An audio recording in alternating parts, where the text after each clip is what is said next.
கடவுளே எழுதிட்டியா? பாட்டு வரி பாட்டு வெள்ளம் நாளை வர தேற்றுதே குடி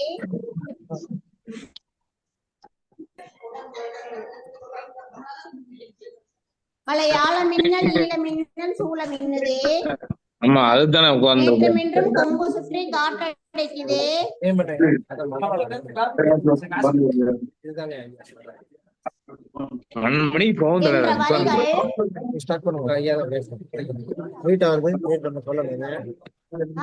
நான் சொல்லிடுவேன் உன் நண்பர் தான் அனைவருக்கும்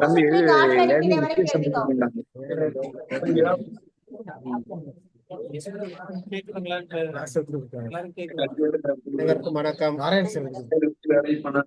என்னும் வரிகள் அமைந்த பாடல். அம்மா ஒரு அம்மா பாடம் நடத்திட்டு இருக்கீங்கம்மா, அவங்க மீட்ல போடுங்கம்மா. அம்மா வரிகள் அமைந்த பாடல். மலையாள மின்னலம்மா. மலையின் வருகையை மலையின் வருகையை திறம்பட கூறுகின்றன. மலையின் வருகையை திறம்பட கூறுகின்றன. 3 தேங்காய் 50 ரூபா.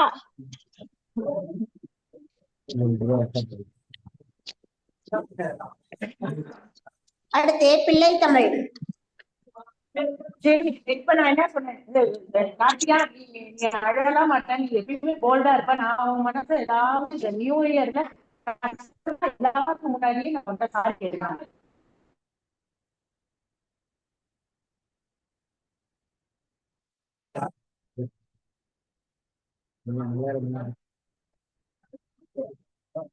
அவரு இன்னும் வரல.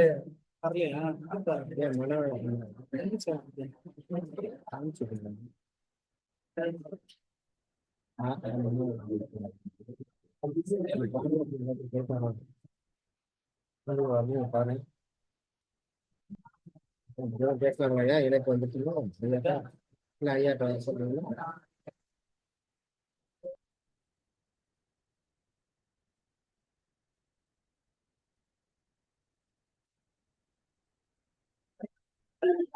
பேசுவாங்க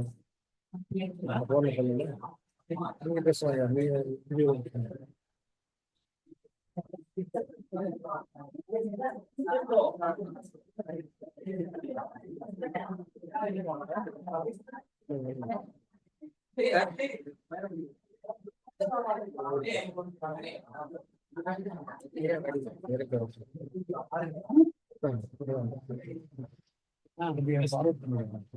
அனைவருக்கும் வணக்கம். பேசலாங்களா ஐயா? கேக்குதுங்க, கேக்குதான்னு ஐயா? வணக்கம் ஐயா, கேக்குதுங்களா ஐயா? ஐயா வெயிட் பண்றாரு, அவங்க வெயிட் பண்ணிட்டு.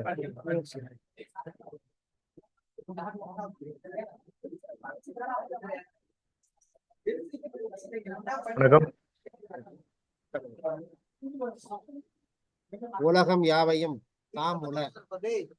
இந்த உலகமே தன்னை கொண்டுதான் இந்த பிரபஞ்சத்திலே இயற்கையாகிய இறைவனாகிய அந்த தன்மையானது ஆக்கப்பட்டு ஆக்கல் அழித்தல் அருள் என்ற தொழில்களை எல்லாம் இயற்றி வருகிறான் என்று கம்ப நாட்டாழ்வார் குறிப்பிடுவார்கள்.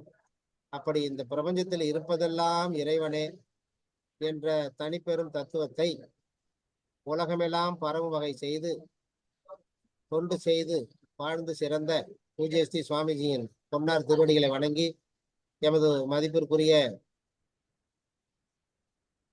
செயலர் அம்மா அவர்கள் மற்றும் உயர்திரு தாளாளர் முதல்வர் அவர்கள் அனைவரும் இந்த நேரத்தில் வணங்கி சுவாமி தயானந்தா கலை அறிவியல் கல்லூரி மஞ்சக்குடியின் தமிழ்துறை சார்பாக நேற்று தொடங்கி 2ஆம் நாளாக இன்று நடைபெற உள்ள பழந்தமிழர் தொழில்நுட்பங்கள் என்ற தலைப்பிலான ஆசிரியர் திறன் மேம்பாட்டு பயிற்சிக்கு வருகை தந்துள்ள பிற கல்லூரிகளின் அனைத்து பேராசிரியர்களையும் கல்லூரியின் நிர்வாகத்தின் சார்பாகவும் தமிழ்துறை சார்பாகவும் வணங்குகிறேன். அதே நேரத்தில் இன்று நம் அனைவருக்காகவும் வந்துள்ள பெருந்தகையாளர் ஐயா அவர்களை பற்றி ஒரு சில வார்த்தைகளை சொல்லி, ஏனென்றால் ஐயா அவருடைய தமிழ் பணி என்பது இந்த தமிழ் சமூகத்திற்கு அளவிடற்கரியதாக உள்ளது. ஆனாலும் அடியேன் இந்த ஒரு சில குறிப்புகளை சொல்லுகிறேன். சேலம் மாவட்டம் கெங்கவல்லியில் 1977ஆம் ஆண்டு பிறந்தவர். பெற்றோர் பெயர் மரியாதைக்குரிய போற்றுதலுக்குரிய ஆறுமுகம் ஐயா அவர்களும் பெரியக்கால் அம்மா அவர்களும். பள்ளி கல்வி கெங்கவல்லியிலே தொடங்கியவர். அவருடைய பட்டப்படிப்புகள் எல்லாம் திருச்சி தேசிய கல்லூரியிலும் முனைவர் பட்ட ஆய்வினை உலக தமிழாராய்ச்சியிலும் ஐயா அவர்கள் செய்திருக்கிறார்கள்.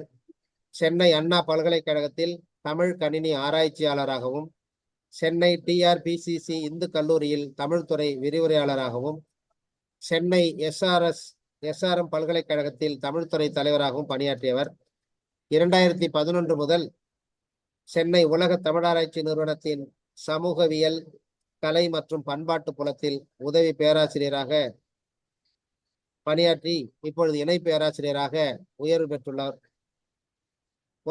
உலக தமிழாராய்ச்சி நிறுவனத்தின் தேர்வு கட்டுப்பாட்டு அலுவலராகவும், தமிழ்நாடு அரசால் அங்கே வடிவமைக்கப்பட்டுள்ள பழந்தமிழர் வாழ்வியல் காட்சிக்கூடத்தின் பொறுப்பாளராகவும் பெருந்தகையாளர் ஐயா இருந்து வருகிறார்கள்.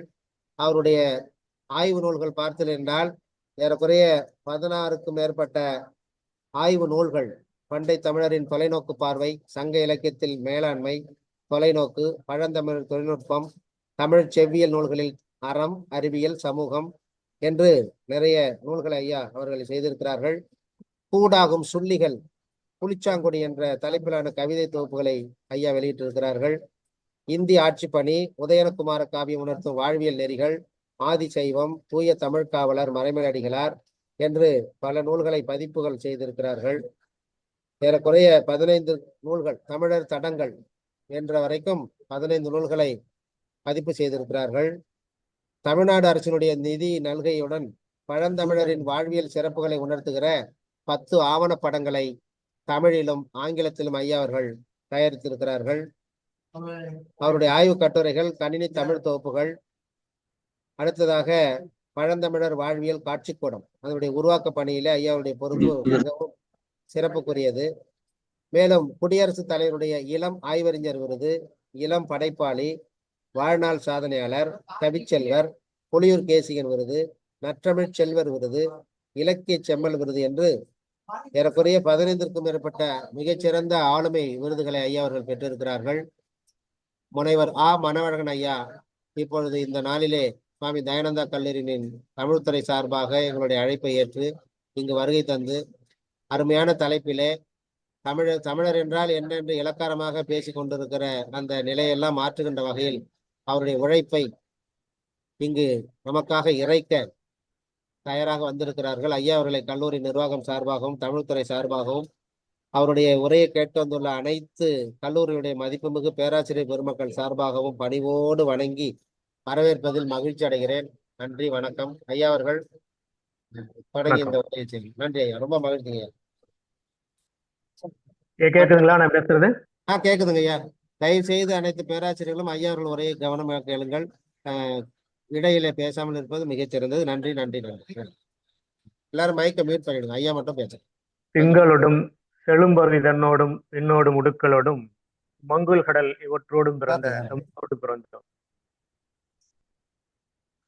சுவாமி தயானந்தா கலை அறிவியல் கல்லூரி, திருவாரூர் மாவட்டம் மஞ்சக்குடி அமைந்திருக்கிற கல்லூரியினுடைய முதல்வர், தமிழ்துறை தலைவர், இந்த நிகழ்வினை ஒருங்கிணைப்பு செய்து கொண்டிருக்கக்கூடிய பேராசிரியர்கள், வரவேற்புரை நல்கிய பேராசிரியர் ஐயா அவர்கள், இந்த நிகழ்விலே பங்கு பெற்றிருக்கக்கூடிய பேராசிரியர் பெருமக்கள், ஆய்வாளர்கள், மாணவர்கள், தமிழ் அன்பர்கள் அனைவரையும் வணங்கி மகிழ்கிறேன்.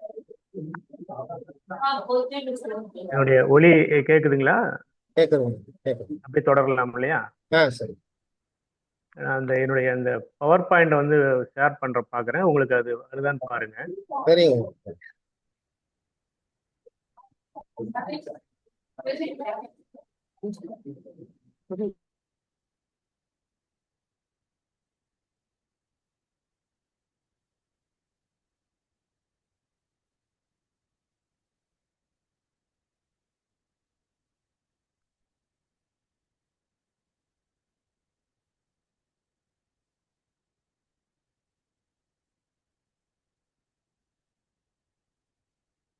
பவர் பாயிண்ட் தெரியுதுங்களா?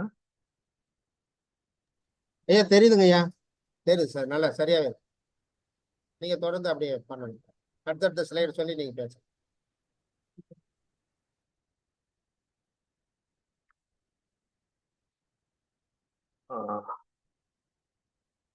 இந்த பெயர் பலகையோட இருக்கிற இந்த இந்த பகுதி தெரியுதுங்களா?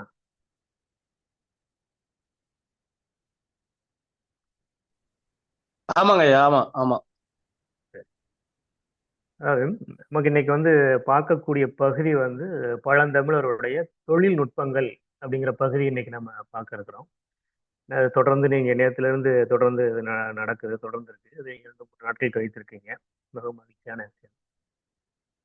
அறிவியலும் தொழில்நுட்பமும் ஏன் இதை நம்ம வந்து பார்க்க வேண்டிய தேவை இருக்கு அப்படின்னு முதல்ல நம்ம வந்து கவனிச்சு, இப்போ என் போன்றவர்கள்லாம் தொடர்ந்து ஏறக்குறைய ஒரு 25 ஆண்டுகளாக அறிவியல் தமிழில் இருக்கக்கூடிய அறிவியல் குறித்தும் தொழில்நுட்பங்கள் குறித்தும் மேலாண்மையல் சிந்தனை குறித்தும் எழுதியும் பேசியும் வருகிற ஒரு சூழலில் தற்பொழுது அண்மையில் புதிய கல்வி திட்டத்தில் பாடத்திட்டத்தில் நம்முடைய கலையியல் புலங்கள் மட்டுமல்ல, அறிவியல் புலங்களிலும் தொழில்நுட்ப புலங்களிலும் பொறியியல் புலங்களிலும் கூட நம்முடைய தொழில்நுட்பங்களையும் அறிவியல் சிந்தனைகளையும் பாடமாக வைத்திருக்கிற ஒரு நிலையினை பார்க்கிறோம். அண்ணா பல்கலைக்கழகத்திலும் அதன் கீழ் இயங்குகிற பொறியியல் கல்லூரியிலும் கூட தமிழருடைய தொழில்நுட்பம் என்கிற ஒரு பாடமும் தமிழர் மரபு என்கிற ஒரு பாடமும் புதிதாக வைக்கப்பட்டிருக்கு. அதே போல பாலிடெக்னிக்னு சொல்லக்கூடிய பல் தொழில்நுட்ப பயிலகங்களிலும் கூட இது பாடமாக்கப்பட்டிருக்கு. நம்முடைய புதிய பாடத்திட்டத்தில் தமிழியல் இளம் நிலையில் படிக்கக்கூடிய மாணவர்களுக்கு, பிஏ தமிழ் மாணவர்களுக்கு தமிழரும் மேலாண்மையியல் சிந்தனைகளும் அப்படிங்கிற பாடம் புதிதாக இருக்கு. பொது தமிழில் தமிழர் அறிவியல் குறித்த பாடம் தனியாக வைக்கப்பட்டிருக்கிறது, அதில் தொழில்நுட்பங்களும் இடம்பெற்றிருக்கின்றன. இப்படியான ஒரு சூழலில் நாம் இந்த வகையான பாடங்களை மீண்டும் மேல் ஆய்விற்கும் மேல் பார்வைக்கும் உட்படுத்த வேண்டிய ஒரு தேவையில் இருக்கிறோம். அந்த அடிப்படையில இன்னைக்கு நாம் அறிவியல் குறித்தும் தொழில்நுட்பங்கள் குறித்தும் நாம் காண இருக்கிறோம். நமக்கு இதுவரையில் கிடைத்த தடயங்கள் அனைத்துமே, இதுவரையில் பேசிக்கொண்டிருந்த தடயங்கள் அனைத்துமே பெரும்பாலும் இலக்கியத்தை மையமிட்டு தான் நாம் பேசிக்கொண்டோம், தொழில்நுட்பமானாலும் அறிவியலானாலும். ஆனால் அண்மை காலமாக நமக்கு புலங்கு பொருட்களாக அகல் ஆய்வுகளில் கிடைக்கக்கூடிய சான்றுகள் நமக்கு வலு சேர்ப்பதாக இருக்கின்றன. அப்ப இந்த இரண்டையுமே நாம் வந்து கவனத்தில் கொள்ள வேண்டி இருக்கிறது. அதுவும் அகழாய்வுகளில் கிடைக்கக்கூடிய சான்றுகள் நம்முடைய காலத்தை இன்னும் நீட்டிக்கின்றன. ரொம்ப முக்கியமான தடயங்கள் நமக்கு கிடைத்திருக்கின்றன. இவற்றையும் இந்த பகுதியை நம்ம பார்க்கிறோம்.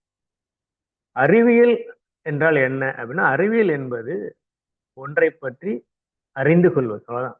ஒன்றை பற்றி அறிந்து கொள்வது, கற்பனைக்கு இடமற்று ஒன்றை பற்றி அறிந்து கொள்வது அறிவியல். அறிவியலுடைய அடுத்த நிலைதான் தொழில்நுட்பம். அறிவியலுடைய வளர்ச்சி நிலை தொழில்நுட்பங்கள் என்று நாம் அதை பிரித்து பார்க்க வேண்டியது. தொடக்க காலத்துல உலகம் முழுவதும் 19ஆம் நூற்றாண்டு வரையில் அனைத்தும் இயற்கை அறிவியல். ஆனால் அன்றைக்கு அது இயற்கை அறிவியல் என்று சுட்டப்படவில்லை, இயற்கை மெய்யியல் என்று சுட்டப்பட்டது.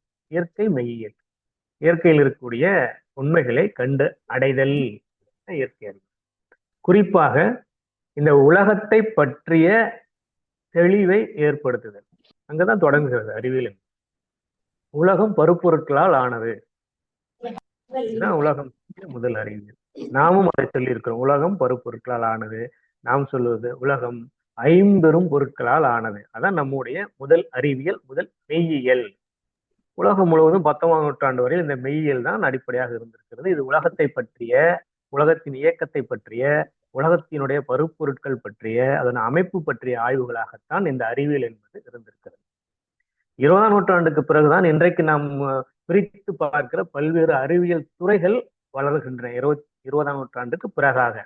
அப்ப அதற்கு முன்பாக உலகம் முழுவதும் இயற்கை மெய்யியல் அல்லது இயற்கை அறிவியல் தான் நமக்கு பாடங்களாக கற்பிக்கப்பட்டு அல்லது நாம் கற்றுக்கொண்டு வந்த ஒன்றாக இருக்கிறது. இந்த அடிப்படையில அந்த அடிப்படையை தெரிந்து கொள்வது, அடிப்படை உண்மையை அறிதல், அது மெய்யியல். அடிப்படை உண்மையை அறிதல் அறிவியல், இது ரெண்டும் ஒன்றுதான். நமக்கு மெய்யியல் கூறுகள் இருக்கின்றன. இந்த நிலையிலிருந்து அறிவியலுடைய அடுத்த நிலை அப்படின்னு சொல்லக்கூடிய நிலைக்கு நாம் நகர்ந்திருக்கிறோம். சங்க காலத்திலேயே அது தொழில்நுட்பமாக நமக்கு பதிவு செய்யப்பட்டிருக்கிறது. இந்த அறிவியல் தோன்றியது என்பது லட்சம் ஆண்டுகளுக்கு மேலாக சுட்டப்படுகிறது முன்பாகவே. அறிஞர் மார்கன் அவர்கள் சொல்லுவது வந்து, இந்த உலகத்தில் இருக்கிற மாந்தர் அனைவரையும் 3 நிலைக்குள் அடக்கிவிட முடியும். ஒன்று விலங்காண்டி நிலை, இரண்டாவது காட்டுமிராண்டி நிலை, அடுத்து நாகரிக நிலை. இது வளர்ச்சி நிலைகள்னு சொல்றோம். 1890களில் டார்வின் தான் முதலாக விலங்கிலிருந்து மனிதன் தோன்றினான் என்கிற உண்மையை இந்த உலகிற்கு அறிவிக்கிறார். அதற்கு பிறகு வந்த மார்கன் அவர்கள் அந்த படிநிலை வளர்ச்சியை 3 கூறுகளாக பிரித்து விலங்காண்டி நிலை, காட்டுமிராண்டி நிலை, நாகரிக நிலை என்று வைக்கிறார். இதுல காட்டுமிராண்டி நிலையிலேயே வேளாண்மை உத்திகள் தொடங்கி விடுகின்றன. நாகரிக நிலையெல்லாம் அடுத்ததுதான். நாகரிக நிலையிலிருந்து தான் நமக்கு தொழில் எச்சங்கள் கிடைக்கும். நிலைத்த குடியிருப்பை அவன் காடுகளில் ஏற்படுத்துகிற பொழுதே வேளாண்மை தொடங்குகிறது. அங்கிருந்தே அறிவியலும் தொடங்குகிறது, தொழில்நுட்பமும் தொடங்குகிறது என்பதை நாம் பார்க்கிறோம். இப்படியான ஒரு சூழலில் தமிழர்கள் தங்களுடைய அறிவியலையும் தொழில்நுட்பங்களையும் எவ்வாறு வளர்த்து எடுத்தார்கள்? ஏதோ ஒரு முக்கியமான ஒரு கேள்வியோடு நாம் இதை தொடங்கணும். இதற்கு இலக்கிய சான்றுகள், தொல்லியல் சான்றுகள், நடைப்பில் நமக்கு கிடைக்கக்கூடிய சான்றுகள், இந்த 3 அடிப்படையில தான் இன்றைக்கு நாம இந்த பகுதியை காண இருக்கிறோம். குறிப்பா இது பொது தமிழுக்கும் நடத்தக்கூடிய பகுதிங்கிறதுனால பேராசிரியர்கள் இது ரொம்ப சுவைபட அவர்களுக்கு எடுத்து செல்ல வேண்டியது கட்டாயம். ஏன்னா அவர்கள் பல்வேறு துறையை சார்ந்தவர்கள் இருப்பாங்க. அவர்களுக்கு சொல்லுகிற பொழுது அவர்கள் ஏற்கிற வகையில், விரும்புகிற வகையில் மிகவும் சான்ற ஆதாரங்களோடும் சுவையோடும் சொல்லுவது என்பது நமக்கு தேவையாக இருக்கிறது. தமிழாசிரியர்களை பொறுத்தவரையில் தேவையாக இருக்கிறது. அவர்கள் வியப்படைகிற வகையில் நம்முடைய சான்றுகளை அங்கே அவர்களுக்கு சொல்ல வேண்டும். எப்பொழுதுமே அவருக்கு மனதில் நிலை பெறுகிற வகையிலே நம்முடைய சான்றுகள் அவர்கள் இருக்கணும். நம்முடைய இனம் பற்றியும், நம்முடைய தொன்மை பற்றியும், நம்முடைய அறிவியல் பற்றியும் எப்பொழுதும் உயர்வான சிந்தனைகளை அவர் மனதிலே விதைக்க வேண்டியது பேராசிரியர்களாக நம்முடைய கடமை. அந்த வகையில தான் நானும் சில சான்றுகளை இங்க சொல்றேன். நமக்கு இருக்கிற அந்த நேரத்துல முழுமையா நம்ம பார்க்க முடியாது. ஆனாலும் சில செய்திகளை, எடுத்துக்காட்டாக சில செய்திகளை இந்த அமர்வில் உங்களுக்கு நான் வழங்க இருக்கிறேன். முதலாவதாக, அடிப்படை தேவைகளில் நிறைவு. உலகத்துல எல்லா சமூகங்களும் ஓடிக்கொண்டிருந்தது. தொடக்க காலத்துல விலங்குகளோடு போட்டி போட்டு ஓடிக்கொண்டிருந்த ஒரு சூழலில் நிலைபெற்ற வாழ்வியலை தொடங்கிய பிறகு அடிப்படை தேவைகளை அவர்கள் நிறைவேற்றிக் கொள்கிறார்கள். தீயை கண்டுபிடிக்கிற பொழுதே அறிவியல் தொடங்கிவிட்டது என்றாலும் கூட விதையை விதைத்து வேளாண்மை பயிரை உற்பத்தி செய்கிற பொழுது அறிவியல் தொழில்நுட்பமாக மாறுகிறது. ஒரு நிலைபெற்ற வாழ்வியல். அப்ப இந்த வேளாண்மை மிக தொன்மையாக இருக்கிறது. மனித இனத்தினுடைய நாகரீகம் எங்கு தொடங்குகிறது என்று சொன்னால், வேளாண்மை எங்கு புகைத்ததோ அங்குதான் நாகரீகம் தொடங்கியது. இது சான்றுகள் சொல்லுகின்றன. இந்த உலகத்தில் இருந்த மிக தொன்மையான, மிக பழமையான 23 நாகரிகங்களில் இன்றைக்கு 2 நாகரிகங்கள் தான் இருக்கின்றன அறியப்படும். பேராசிரியர், நான் பேசுறதுல ஏதாச்சும் தடங்கள் ஏற்பட்டா எனக்கு தெரிவிங்க. பேசுறதுல ஏதாச்சும் தெளிவின்மை இருந்தா, தடங்கள் இருந்தா எனக்கு தெரியும். இப்ப கேக்குதுங்க ஐயா, கேக்குதுங்க. ஏன்னா ஏதோ இடையில எதை விட்டு வர மாதிரி எனக்கு இதாச்சு. சரியாயிட்டுங்க, சரியாயிட்டுங்க ஐயா. ரெக்கார்ட் ஆகுது, யூடியூப்ல போறதுக்காக ரெக்கார்ட் ஆயிட்டு. சரி, நன்றி. இந்த பகுதி இந்த இந்த உங்களுக்கு அந்த காட்சி வரை தெரியும் நினைக்கிறேன். இது ஆதிச்சநல்லூர்ல, இது அனைவரும் அறிந்த செய்தி தான். ஆதிச்சநல்லூர்ல கிடைக்கப்பட்ட பல்வேறு பொருட்கள்ல வேளாண்மை சார்ந்த பொருட்கள் தான் இங்க நான் மாறலையா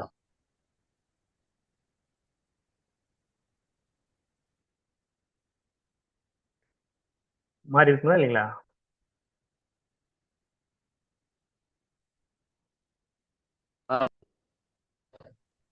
ஆகல, மாறல என்னதான் இல்லையா?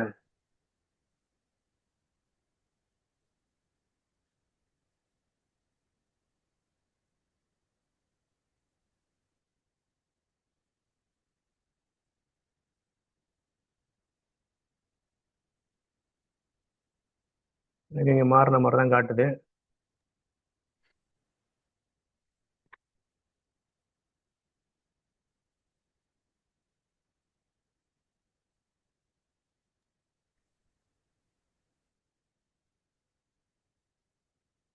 வந்திருக்குங்களா? இப்ப மாறிட்டே வருதுங்கய்யா, இப்ப மாறிட்டே வருதுங்கய்யா. அடுத்து வந்து 2வது சான்று வந்துச்சு. ஆதிச்சநல்லூர் வருதுங்களா?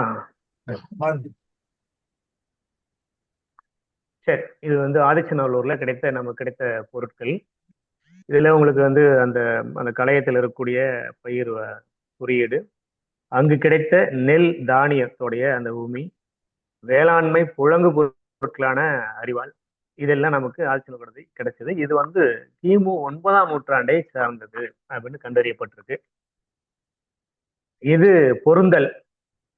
பொருந்தல் அப்படிங்கிற பகுதி, பழனிக்கு அருகில் இருக்கு பொருந்தல் ஆற்று படுகையில கிடைத்த இது.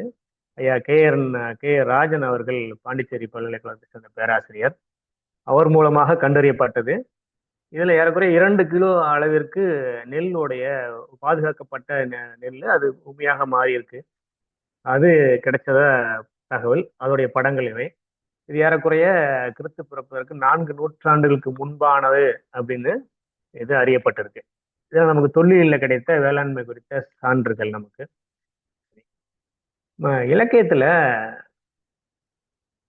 வேளாண்மையை இவங்க எப்படி அணுகுனாங்க, நம்முடைய முன்னோர்கள் இந்த வேளாண்மையை எப்படி அணுகியிருக்காங்கிறது ஒரு கேள்வி இருக்கு.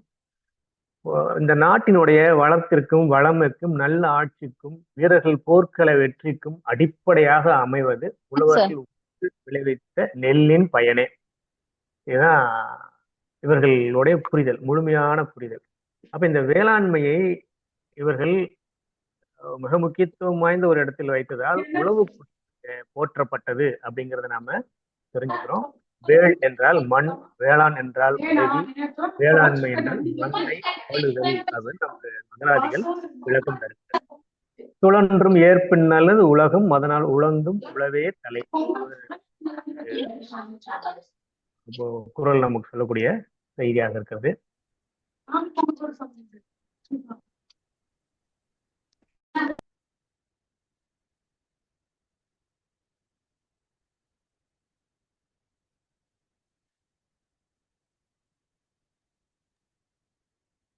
மன்னிக்கணும், தயவு செய்து இதில் கலந்து கொண்டுள்ள பேராசிரியர் பெருமக்கள் தயவு செய்து உங்களுடைய மைக்கை மியூட்ல வைங்க. ஐயா பேசுற நேரம் நமக்கு பொன்னானது. தயவு செய்து உங்களுடைய மைக்கை மியூட் பண்ணுங்க. நன்றி.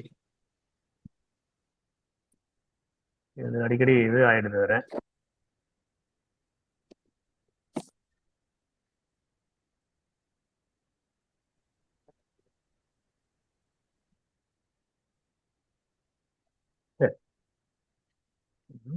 இந்த நம்ம இலக்கியத்துக்குள்ள இருக்கக்கூடிய வேளாண்மை நுட்பங்களாக சிலவற்றை நாம வந்து பார்க்கிறோம், தனித்து பார்க்க முடியும். நம்ம பேசக்கூடிய விஷயங்கள் ஒவ்வொரு தலைப்பும் தனித்தனியாக ஒவ்வொரு மணி நேரம் பேசக்கூடிய தலைப்புகளா இருக்கு. நாம இருந்தாலும் ஒரு அறிமுகத்துக்காக நம்ம வந்து சில விஷயங்கள் நம்ம இங்க பேசிக்கிட்டு இருக்கோம். வேளாண்மை தொழில்நுட்பங்கள்ல நம்ம எதெல்லாம் நம்ம இலக்கியத்திலிருந்து எடுக்க முடியும், பிரித்து பார்க்க முடியும் அப்படின்னு பாத்தீங்கன்னா, விளைநிலங்களை உருவாக்குதல், அதை பண்படுத்துதல், மேன்மைப்படுத்துதல், விதைத்தல், விதைத்ததிலிருந்து அறுவடை வரையிலான மேலாண்மை, பயிர் மேலாண்மை பாதுகாக்கிறது, அறுவடை செய்தல், தானிய பாதுகாப்பு, வேளாண்மை துறை சார்ந்த கருவிகள், எந்திரங்கள், இவற்றை எல்லாமே நம்ம இலக்கியங்கள்ல, குறிப்பா சங்க இலக்கியங்கள்ல இருந்து அடையாளப்படுத்த முடிகிறது. அது மட்டும் கிடையாது, இன்றைக்கு நவீன வேளாண்மையில சில படிநிலை வளர்ச்சிகளை கட்டமைக்கிறாங்க. இவற்றில் சங்க இலக்கியத்தில் காணக்கூடிய கூறுகளாக தன்னிறவு வேளாண்மை, வணிக வேளாண்மை, எந்திர வேளாண்மை, கலப்பு வேளாண்மை, மாற்றிட வேளாண்மை, தீவிர வேளாண்மை, இத்தனை கூறுகளையும் சங்க இலக்கியத்தில் நாம அடையாளப்படுத்த முடியும். இது ஒவ்வொன்றுக்கும் துறை சார்ந்த தொழில்நுட்பங்கள் மாறுபடுகின்றன. இதுதான் நம்ம கவனத்தில் வைக்கணும். இப்ப நான் சொன்ன பட்டியல்ல தண்ணீர் வேளாண்மைக்கான தொழில்நுட்பம், வணிக வேளாண்மைக்கான தொழில்நுட்பம், மண் தேர்வு, மண்ணை பக்குவப்படுத்துதல், நீர் பாய்ச்சுகிற முறை அத்தனையும் வேறுபடும். அதே போல இதுல கலப்பு வேளாண்மை நம்ம இடத்துல இருக்கு, சுழற்சி முறை வேளாண்மை நம்ம இடத்துல இருக்கு, கருவிகளை எந்திரங்களை பயன்படுத்தும் நுட்பங்கள் நம்ம இடத்துல இருக்கு. எத்தனையும் நாம சங்க இலக்கியம் என்கிற அந்த ஒரு தொகுப்பிலிருந்து மட்டுமே நம்ம எத்தனையும் அடையாளப்படுத்தி விட முடியும். நில மேம்பாடு அப்படின்னு பாத்தீங்கன்னா, வானம் வாய்க்க மண் வளம் பெருகுக, மண்ணை அவர்கள் நம்பி இருந்தாங்க. மண் வளம் பெருகணும். அதான் மண் வளம் எப்படி பெருகும்? காடு கொண்டு நாடாக்கிய செய்தி இலக்கியங்களில் காணப்படுது. காடு கொண்டு அந்த தரிசு நிலங்களை எல்லாம் மேம்பட்ட நிலங்களாக மாற்றிய செய்தி, குளம் தொட்டு வளம் பெருக்கிய செய்தி இருக்கிறது. அந்த புனவன் அப்படின்னு சொல்லக்கூடிய காட்டில் வாழக்கூடிய அந்த மக்கள் அந்த காடுகளை எல்லாம் தீயூட்டி அதை வளமிக்க ஒரு மண்ணாக மாற்றி அங்கே வேளாண்மையை மேற்கொண்டிருக்கிறார்கள். ஐவனம் என்கிற ஒரு நெல் மழையை நம்பி மட்டுமே வளரக்கூடியது, மிகச்சிறந்த விளைச்சலை தரக்கூடியது. அது இன்றைக்கு இல்லாமல் போன நெல் வகைகளில் ஒன்று. அது பற்றி ஆய்வுகள் மேற்கொள்ளப்பட்டு வருகின்றன தற்போது சூழலில். ஏன்னா அது மிக முக்கியமான ஒரு நெல் வகையாக அதை இங்கே உற்பத்தி செய்திருக்கிறார்கள் என்ற செய்தியையும் நாம் அறிந்து கொள்ள முடியும். வேளாண்மை நுட்பங்கள்ல மிக முக்கியமான நுட்பம் உழவியல் நுட்பம். தொழில்நுட்பங்கள் எங்கே வருகிறது என்று சொன்னால், இவர்கள் ஒரு தொழிலை ஒரு ஒரு அறிவியல் நிகழ்வை தொடர்ந்து முன்னெடுப்பதற்கு அதில் பலனை அடைய எண்ணிய பலனை அடைவதற்கு கருவிகளுடைய உதவி தேவைப்படுகிறது, எந்திரங்களுடைய உதவி தேவைப்படுகிறது. கருவிகளை இவர்கள் உருவாக்கி இருக்கிறார்கள். அந்த கருவிகளை கொண்டு ஆழ உழுதல், பலமுறை உழுதல், ஊரிய நிலம் உழுதல், ஆரப்போடுதல், கட்டிகளை களைதல், சமன் செய்தல், இத்தனையும் நில மேம்பாட்டு உத்தி முறைகள்ல வருது. இது எல்லாமே இன்னைக்கு வேளாண் பல்கலைக்கழகம் இதைத்தான் இன்றைக்கும் வலியுறுத்துகிறது. எத்தனை வகையான கருவிகளில் மாற்றம் இருந்தாலும் கூட உத்தி முறைகள் இவைதான். இவை நமக்கு 3000 ஆண்டுகளுக்கு முன்பு கிடைத்த நுட்பங்கள். உழுதல் நுட்பம் முக்கியமா பாத்தீங்கன்னா, பல முறை உழுதலான் பயன்பெறும் நிலம் போலன்னு ஒரு இடத்துல ஒரு குறிப்பு வருது. பூமி மயங்க பல உழுது. இந்த பூமி மயங்குதல் என்றால் மேலும் கீழுமாக மண்ணை, உழுதல் என்றாலே மண்ணை மேலும் கீழுமாக புரட்டுதல் அப்படின்னு அர்த்தம். மண் மயங்குகிற அளவுக்கு, தூளாகிற அளவுக்கு, கட்டிகள் களைகிற அளவுக்கு, மேலும் கீழுமாக புரளுகிற அளவுக்கு உழுதல் வேண்டும். பல முறை உழுதல் வேண்டும். ஆழமாக உழுதல் வேண்டும். உடுப்பு முக கொழு முழுக ஊன்றின. உடும்பினுடைய முகத்தை போல கொழுவினை உடைய அந்த கருவியாகிய அந்த கலப்பை முழுவதுமாக முழுகுகிற அளவில் ஆழமாக உழுதல் வேண்டும். இந்த மண்ணை பலமுறை உழுது, ஆழமாக உழுது, மண்ணை ஆறப்போடுகிற பொழுது அந்த மண்ணே எருவாகும். அந்த நிலத்திற்கு ஒரு பிடி எரு கூட இட வேண்டாம் என்பதுதான் வள்ளுவர் உணர்த்துகிற வேளாண்மை உத்தியில மிக முக்கியமான உத்தியாக இருக்கிறது. இது தவிர்க்க முடியாத, இன்றைக்கும் தவிர்க்க முடியாத உத்தி என்பதை இன்றைய அறிவியலும் இதனை பதிவு செய்கிறது. ஒரு இடத்துல பாருங்க, ஒரு கருவியை பத்தி ஒரு இடத்துல ஒரு குறிப்பு வருது. மலங்கு மெளிர் செறிவில் தளம்பு தடிந்திட்ட பழன வாழை. நான் இந்த இடத்துல ஒரு பரம்பு போட்டு வச்சிருக்கேன் பலகைய. ஆனா இந்த கருவி அது இல்லை. ஒரு உருளை போன்ற ஒரு வடிவத்தில் இருக்கக்கூடிய ஒரு கருவி. அது சேற்று நிலங்களில் ஆடுகிற பொழுது அந்த கட்டிகளை அது களைகிறது, கூழாக மாற்றுகிறது. அப்படி அந்த கட்டிகளை, நீர்நிலை இருக்கக்கூடிய அந்த கட்டிகளை களைகிற பொழுது அந்த நீர் ஓட்டத்தில் அந்த நிலத்தில் வாழை மீன்கள் குறுக்காக ஓடுகிற பொழுது அவற்றை வெட்டி துண்டாக்குகிற அளவில் அந்த இயந்திரம் சுழன்றது அப்படிங்கிறது அந்த குறிப்பு. புறநானூற்றுல 61வது பாட்டு நீங்க எடுத்து பார்க்கணும். அந்த வாழை மீன்களை கூட வெட்டி துண்டாக்குற அளவு அந்த உருளை சுழண்டு கொண்டு இருக்கிறது, இந்த கட்டிகளை களைவதற்காக அப்படின்னு குறிப்பு. தொழில்நுட்பம்ங்கிறதுல புலங்கு பொருள் எப்படியாக வருவதை நாம் பார்க்கிறோம். இந்த பகுதி இந்த காட்சி உரை உங்களுக்கு தெரியுங்கிற நம்பிக்கையில நான் பேசிட்டு இருக்கேன். ஏன்னா எனக்கு காட்சி உரை மட்டும்தான் எனக்கு தெரியும். உங்களுக்கும் தெரியுங்கிற நம்பிக்கையில் நான் தொடர்ந்து போயிட்டு இருக்கேன். சிக்கல் இருந்தா சொல்லுங்க, திரும்ப அதை. ஐயா மன்னிக்கணும் ஐயா, காட்சி மாறல. முன்னாடி மாறிச்சிங்க, நெக்ஸ்ட் கொடுத்தீங்கல்ல, மாறிச்சு. இப்ப மாறலங்க ஐயா. அப்போ உங்க பெயர் உள்ளது மட்டும்தான் இருக்கு காட்சி. நீங்க நெக்ஸ்ட் கொடுத்தீங்க, நெக்ஸ்ட் கொடுத்தா அடுத்தடுத்து மாறுங்க ஐயா. மாறுதுங்க ஐயா. இதே போல நீங்க மாத்தி பேசலாம். இப்ப மாறிடுச்சுங்க ஐயா. இப்ப வந்துருச்சு. நன்றி ஐயா.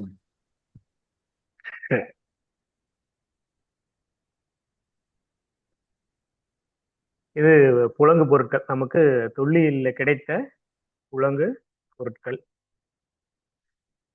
இது நம்ம ஏற்கனவே சொன்ன மாதிரி இந்த பயிர் பாதுகாப்பு, வேளாண் நுட்பம், விளைச்சல் நுட்பம், எரு இடுதல் நுட்பம், மண்ணை ஆரப்போடுதல் நுட்பம், எத்தனை நுட்பங்களும் நம்ம அதுல பாக்குறோம். இந்த வேளாண்மை நுட்பங்கள்ல இருந்ததுன்னு பாக்குறோம். இது எந்திரங்கள் பயன்பாட்டுல இருந்ததா அப்படின்னு ஒரு அடுத்த கேள்வி. கரும்பு பிழி எந்திரம், இதை பற்றிய குறிப்பு நிறைய இடங்கள்ல வருது. யானை பிளிர்வதை போல அந்த எந்திரத்துடைய சத்தம் ஒலி எழுந்து கொண்டே இருந்தது. ஆறு ஓடுவதை போல அந்த எந்திரத்திலிருந்து கரும்பு சாறு பெருகி ஓடிக்கொண்டே இருந்ததுங்கிற குறிப்புலாம் நமக்கு இருக்கு. சங்க இலக்கியத்திலும் இருக்கு, காப்பியங்கள்லயும் இருக்கு. பனை வெள்ளம் அது கரும்பு காய்ச்சி அந்த தண்ணீர் ஓடுகிற பொழுது வயலில் நிறைந்த குளம் போல காட்சி அளித்ததாக காப்பியங்களும் குறிப்பிடுகின்றன. புகை வானத்து வரையில் எட்டி அந்த புகை மண்டலமாக காட்சி அளித்ததுங்கிற குறிப்பும் காணப்படுகிறது. அப்ப அங்கு அந்த எந்திரத்தினுடைய வடிவம் இன்றைக்கு இருக்கிற ஓரளவுக்கு வடிவத்தோடு ஒத்து போகலாம். முழுமையான வடிவம் நமக்கு தெரியல. ஆனா கரும்பு பிழி எந்திரம் இருந்தது அப்படிங்கிற செய்தி நமக்கு இருக்கு. இது வேளாண்மை தொழிலோடு துணை தொழில் என்பதனால நம்ம அதை ஒரு தொழில்நுட்பமாகவும் இங்கு நம்ம பார்க்கணும். அப்ப வேளாண்மையில இத்தனை வகையான தொழில்நுட்பங்களும் மீண்டும் சொல்றேன், இது குறைந்தது 3000 ஆண்டுகளுக்கு முன்பான தொழில்நுட்பங்கள் நமக்கு இருந்திருக்கின்றன என்பதை நாம பார்க்க முடியுது.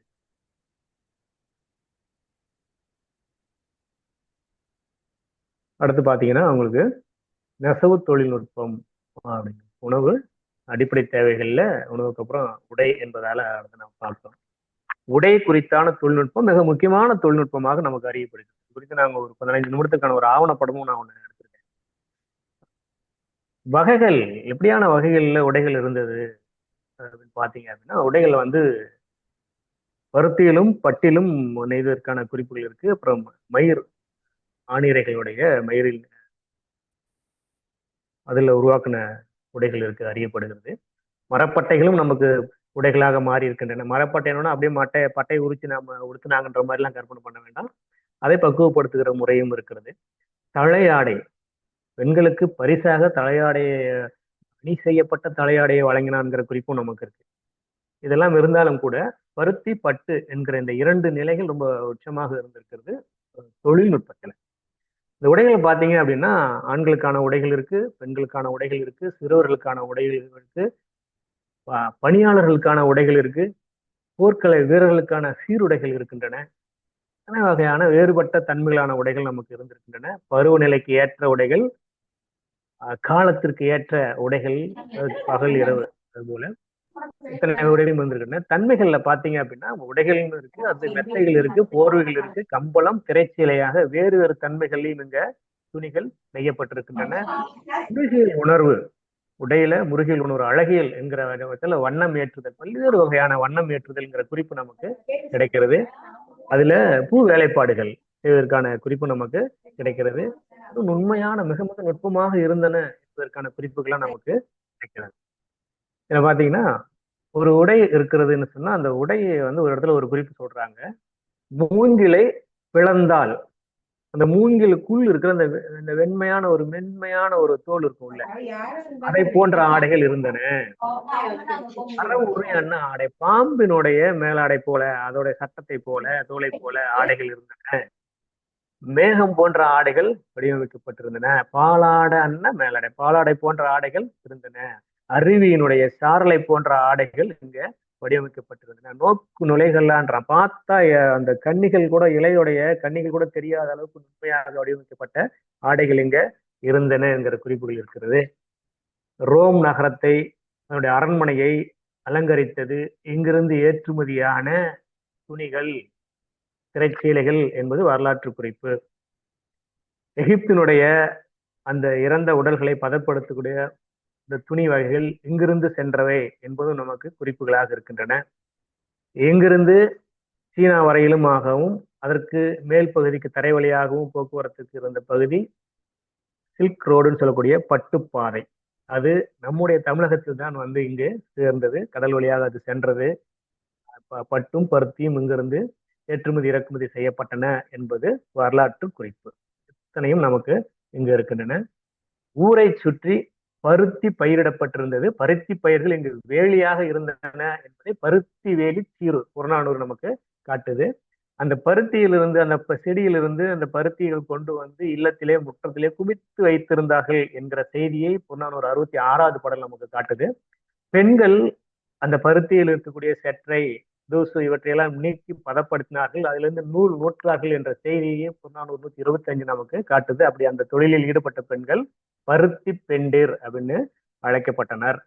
பண்படுத்த சிறையும் சற்றையும் புடையினர் என்றான். அந்த சிறை சற்றின் தூசு எல்லாம் நீக்கிட்டு அந்த பருத்தி பெண்களாக இறுதி இரவு நேரத்தில் கூட விளக்கு ஒளியில அந்த வேலைகளை பார்த்து கொண்டிருந்தார்கள் என்ற செய்தி நமக்கு கிடைக்கிறது. நுட்பங்கள் நான் சொன்னேன். அறவுரி அண்ண அறுவை இங்க இருக்குது. பாம்பு உரித்தன்ன வானப்பூ கலிங்கமோடு அப்படிங்கிற குறிப்புலாம் நமக்கு ஏற்கனவே மேல சொன்ன மாதிரி அத்தனை செய்திகளும் நமக்கு இருக்கிறது. உடையில் நமக்கு பண்பாடு இருந்தது. வெளியிலிருந்து வருவோருக்கு முதலில் அவருடைய நைந்து போன ஆடைகளை நீக்கி புத்தாடையை வழங்கி அவர்களுக்கு விருந்து உபசரித்தல் என்பது நம்முடைய பண்பாட்டோடு கலந்த ஒன்று. இலக்கிய சான்றுகள் இவ்வளவு செய்திகள் இருந்தாலும் கூட 2600 ஆண்டுகளுக்கு முற்பட்ட நெசவு கருவியை கீழடி அகழாய்வு நமக்கு கொடுத்திருக்கிறது. நம்ம சங்க இலக்கியத்துக்கு 2000 அப்படின்னு சொல்றோம், 3000 சில பேர் சொல்றாங்க காலம். கீழடியில 2600 ஆண்டுகளுக்கு முன்பாக, அதாவது கிமு 600 கண்டெடுக்கப்பட்ட ஊசி, தொழில்நுட்பத்தில் பயன்படக்கூடிய ஊசி நமக்கு கிடைத்திருக்கிறது என்கிற செய்தியை நாம பார்க்கிறோம். செய்தி நமக்கு கிடைக்கப்பட்டிருக்கிறது. சரி, அடுத்து நமக்கு இருக்கிறது கட்டடக்கலைகள் நுட்பம். நான் மிக விரைவா போயிட்டு இருக்கேன், நேரம் கருதி சும்மா அடையாளப்படுத்திட்டு மட்டும் போயிட்டு இருக்கேன். இந்த ஒரு பகுதியையும் தனித்தனியாக பார்க்க வேண்டிய பகுதிகள், அதை மட்டும் நான் பேராசிரியர் கவனத்துல வச்சிருக்கணும்.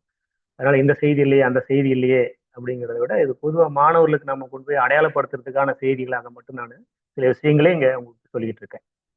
கட்டடக்கலையியல் நுட்பம் இது அண்மை காலத்துல 2 முக்கியமான தொழில்நுட்பங்கள், தமிழருடைய அறிவு நுட்பங்கள் உலக அளவுல பேசுபொருளாகி இருக்கின்றன. 2 வகையான தொழில்நுட்பங்கள். அவற்றில் ஒன்று கட்டடக்கலையியல் நுட்பம், 2 உலோகவியல் நுட்பம். இந்த 2 தொழில்நுட்பங்களும் மீண்டும் மீண்டும் ஆய்வுக்கு உட்படுத்தக்கூடிய இடங்களாக இருக்கின்றன. அவற்றுடைய காலம் கணிக்கப்பட வேண்டிய நிலையில் இருக்கிறது. இந்த கால கணிப்பு, இந்த 2 குறித்தான கால கணிப்பு இந்த இனத்தினுடைய தொன்மையை இன்னும் அதிகப்படுத்தி கொண்டிருக்கின்றன அப்படிங்கிற அந்த புரிதலோட அந்த அடிக்கோடிட்ட செய்தியோட நான் இதுக்குள்ள போறேன். திணைசார் குடியிருப்புகள் நமக்கு இருக்கின்றன. நேரமே சொல்லியிருக்கேன், மனிதன் விலங்காண்டி நிலை, விலங்குகளோடு சுற்றி திரிந்து கொண்டிருந்த அந்த நிலையிலிருந்து காட்டு மிராண்டி நிலை என்கிற ஒரு நிலைக்கு வருகிற பொழுது அவன் மரப்பொந்துகள், குகைகள் போன்றவற்றை தனக்கானதாக உருவாக்கி கொண்டான். அதை பார்த்து போலச் செய்தல் என்கிற வகையிலே வீடுகளை, குடியிருப்புகளை அமைக்க ஆரம்பித்தான். அப்ப திணைசார் குடியிருப்புகள், குறிப்பாக குறிஞ்சி நிலத்திலே இருக்கக்கூடிய குடியிருப்புகள் உருவாகின்றன. வெறும் திணைசார் குடியிருப்புகள் அங்கு கிடைத்த பொருட்களை அடிப்படையாக கொண்டு உருவாக்கப்பட்டாலும் பல்வேறு நுட்பங்களும் அங்க இருக்கின்றன. அந்த குடியிருப்புகள் நுட்பங்களும் இருக்கிறத நாம சங்க இலக்கியம் முழுமையும் நாம பார்க்க முடியும். அது அவர்களுக்கான நுட்பங்களாக மட்டும் இல்ல, வாழ்விடங்களாக மட்டுமல்ல, தன்னை அண்டி இருக்கிற அல்லது தனக்காக பயன்படுத்தி இருக்கிற விலங்குகளுக்குமான இருப்பிடங்களாக அவற்றை சேர்த்து உருவாக்கி இருக்கிறான். தூண்களுடைய அமைப்பு, மேற்கூரை வடிவமைப்பு, மேற்கூரைக்காக பயன்படுத்தப்பட்ட பொருட்கள், தூண்களுக்காக பயன்படுத்தப்பட்ட பொருட்கள், இந்த கழிகள்னு சொல்லக்கூடியது, இது ஒவ்வொரு திணைக்கும் மாறுபட்டு இருக்கிறது. காற்று வழங்குகிற வேகம், சூரிய வெளிச்சம், மண், ஒளி, இதெல்லாம் தான் இன்னைக்கு வாஸ்துன்னு சொல்றோம். இவை எல்லாவற்றையும் சங்க இலக்கிய திணைசார் குடியிருப்புகள்ல மிக நுட்பமாக கணிக்கப்பட்டிருக்கிறத நம்ம பார்க்க முடியும். கடற்கரை பகுதியில் இருக்கக்கூடிய குடியிருப்புடைய உயரம், பயன்பாட்டு பொருட்கள், தன்மை, குறிஞ்சி நிலத்தில் இருக்கக்கூடிய இல்லங்கள் அப்படியே மாறுபட்டவையாக இருக்கும். அதே போல மருத நிலத்திலும் பார்க்க முடியும். இதை நாம் தனித்தனியா உள்ள நுழைஞ்சோம்னா போயிட்டே இருக்கும். சரி, ஊருடைய அமைப்பு, ஆற்றுக்கு பக்கத்துல நம்ம நாகரிகம் ஆற்று படுகையில தான் நாகரிகம் தொடங்குது. நமக்கு பாலாற்று படுகையில நமக்கு கிடைத்திருக்கக்கூடிய சான்றுகள் 5 லட்சம் ஆண்டுக்கு முற்பட்டவை அப்படிங்கிறத வலியுறுத்துது. காவிரி கரைக்கும் வடக்கு பக்கத்திலும் காவிரிக்கும் தெற்கிலும் சான்றுகளை நாம் பார்க்க முடியும். காவிரிக்கு தெற்கே நாகரிகப்படுத்தப்பட்ட சங்க இலக்கிய கால வாழ்வியல் அங்கு அடையாளமாக இருக்கும். காவிரிக்கு வடபகுதியில தொழில் எச்சங்கள் மிகுதியாக இருக்கும். லட்சம் ஆண்டுகளுக்கு முற்பட்ட சான்றுகளை இங்க நீங்க பார்க்க முடியும். அதுல ஒண்ணுதான் திருவள்ளூர் மாவட்டத்தில் அத்திரம்பாக்கம் என்ற பகுதியில நமக்கு கிடைத்திருக்கக்கூடிய கற்கருவிகள். நமக்கு விக்கிபீடியா சொல்லுது 5 லட்சம் ஆண்டுகள்னு சொல்லுது. அது குறைந்தது 3,85,000 ஆண்டுகளுக்கு முற்பட்ட மக்கள் இந்த கருவியை பயன்படுத்தியிருக்காங்க, வாழ்ந்த மக்கள் பயன்படுத்தியிருக்காங்க என்பது அதோடைய வரலாறு. அப்ப அந்த எதுன்னா பாலாற்று நாகரிகம் அது பக்கத்துல இருக்கு. குடியம், பாலாறு இதெல்லாம் அது பக்கத்துல இருக்கு. சங்க இலக்கிய ஊர்கள் ஆறுக்கு பக்கத்துல இருக்குது, உருவாக்கப்பட்டிருக்கின்றன. பெருநகர வடிவமைப்பு இது முக்கியமான விஷயம். உலகத்திலேயே திட்டமிட்டு உருவாக்கப்பட்ட முதல் நகரத்தை தமிழகம் கொண்டிருக்கிறது. இது மனசுல வச்சு. கோட்டைகளோட வடிவமைப்பு நுட்பங்கள் இங்க இருக்கின்றன, அரண்மனைகள் வடிவமைப்பு நுட்பங்கள் இருக்கின்றன, மாட மாளிகைகளை எப்படி வடிவமைக்கிறது நுட்பங்கள் இருக்கின்றன, எழுநிலை மாடங்கள் பற்றிய குறிப்புகள் இருக்கின்றன. நீர்நிலைகள் 57க்கு மேற்பட்ட நீர்நிலைகளை உருவாக்கிய சிறப்பு இங்க இருக்கிறது. அகம், இல், இல்லம், உறையில், உறைவிடம், கல்லளை, குடில், குரம்பை, குறும்பு, நெடுநகர், புக்கில், மனை, மாடம் இதெல்லாம் குடியிருப்புகளுக்கு இவர்கள் வழங்கிய பெயர்கள். எல்லா சொல்லும் பொருள் குறித்தனவே என்பதன் அடிப்படையில இவை ஒவ்வொன்றுக்குமான தன்மைகள் வேறுபட்டு இருக்கும் அப்படிங்கிறதையும் நம்ம கவனத்துல வச்சுக்கணும்.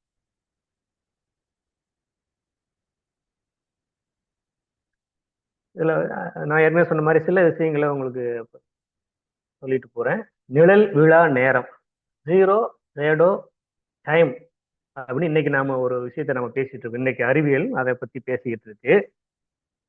என்னன்னா ஒரு கோல், ஒரு குச்சி நீங்க நட்டு வச்சீங்க அப்படின்னா சூரிய ஒளி அதில் பட்டு அதன் நிழல் எந்த திசையிலும் விழாத அந்த நேரத்தை தான் நிழல் இல்லாத நேரம், 0 ரேடோ டைம் நாம சொல்றோம். சென்னையில 2022 கூட கணக்கிட்டாங்க, 2023 பாண்டிச்சேரியில அது கணக்கீடு செஞ்சாங்க மாணவர்கள். ஒரு குச்சை நட்டு வச்சு அந்த நிழல் எங்கேயாச்சும் சாயாமல் இருக்கணும், அதுலயே விழணும். இந்த நேரத்தையும் இந்த கணிப்பை பற்றிய செய்தியை நமக்கு இந்த அரண்மனையை உருவாக்குவதற்காக நூல் அறிப்புலவன் நுண்ணிதின் கயிறிட்டு நூல்களை கற்றுத் தேர்ந்த, கட்டடக்கலையியல் நூல்களை கற்றுத் தேர்ந்த அந்த சான்றோன் அவன் கணக்கிட்டு இந்த திசையையும் அந்த நேரத்தையும் கணக்கிட்டு அந்த அரண்மனை வகுப்பதற்கு உருவாக்குவதற்கு அடிக்கல் நாட்டினான் என்கிற செய்தியை நெடுநல்வாடை நமக்கு காட்டுது. அது ரொம்ப மிக நுட்பமான செய்தி இருக்கு. கட்டடக்கலையில் நூல்கள் தனியாக இருந்திருக்கின்றன, இசைக்கான நூல்கள் இருந்திருக்கின்றன, விலங்குகளை பற்றிய நூல்கள் தனியாக இருந்திருக்கின்றன, மருத்துவத்தை பற்றிய நூல்களும் தனியாக இருந்திருக்கின்றன.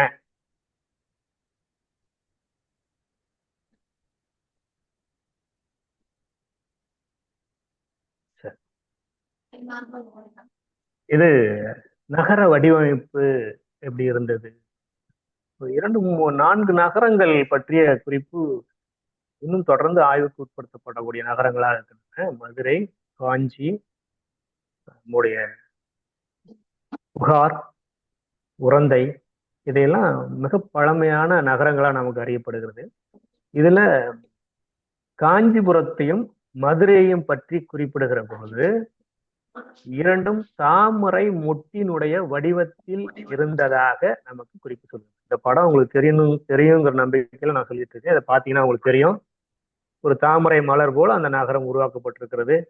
ஒரு பாடல்ல குறிப்பு வருது, மொட்டின் மையத்தில் இருக்கிற மேடு போல அரண்மனை இருந்தது, அதை சுற்றி இருக்கிற இதழ்களை போல குடியிருப்புகள் அமைந்திருந்தன. அமைச்சர்கள் இருக்கிறார்கள், போர் வீரர்கள் இருக்கிறார்கள், பொதுமக்கள், வணிகர்கள் எல்லாம் இருக்கிறார்கள். இந்த குடியிருப்புகள் அந்த தாமரை அடுக்குகளை போல இருந்தன. வெளியில் இருந்து வந்து செல்பவர்கள் தாமரை மலரில் தேன் அருந்துகிற வண்டினை போல காட்சி அளித்தார்கள் வந்து செல்பவர்கள் அப்படின்னு ஒரு குறிப்பு இருக்கு. கழுகு பார்வையில அந்த நகரத்தை காட்டுகிற ஒரு பார்வை பெருமானாற்றுப்படையில இருக்கு. வரிபாடல்லையும் இந்த செய்தி இருக்கு, 2 இடங்கள்லயும் இந்த செய்தி. அப்ப இது திட்டமிட்டு உருவாக்கப்பட்ட நகர வடிவமைப்பு அப்படிங்கிறத நாம இதை பார்க்கிறோம். அதே போல கோட்டைகள் உருவாக்குற போது செம்பு புனைந்து இயற்றிய செம்பு அரைத்து செம்பை உருக்கி அந்த இணைப்புகளை ஏற்படுத்தி அவ்வளவு வலுவாக உருவாக்கப்பட்ட கோட்டைகள் பற்றிய செய்தி புறநானூறு நமக்கு இருக்கின்றன.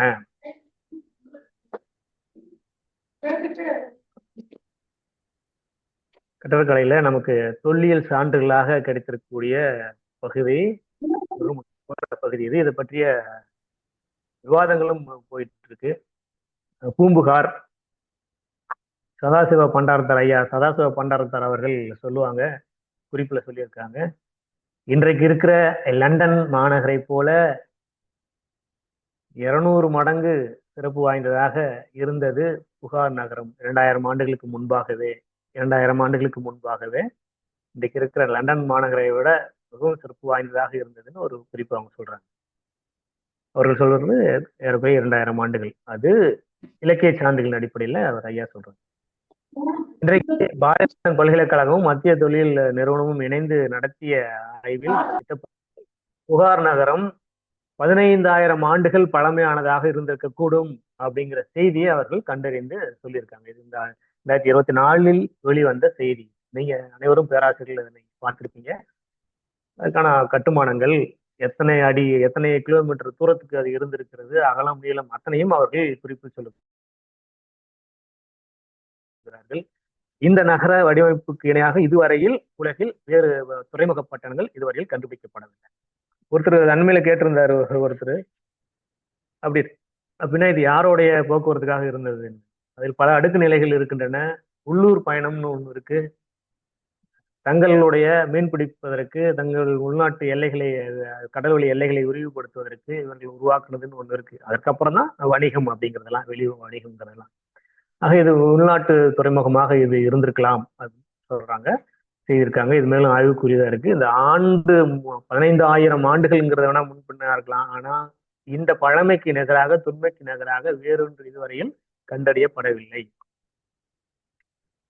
உள் அலங்காரங்கள் உங்களுக்கு தெரியும். அந்த கட்டடக்கலையில மிக நுட்பமான விஷயம் உள் அலங்காரத்தை பற்றி நெடுநல் வாடை அவ்வளவு சிறப்பாக எடுத்து உரைக்கியது.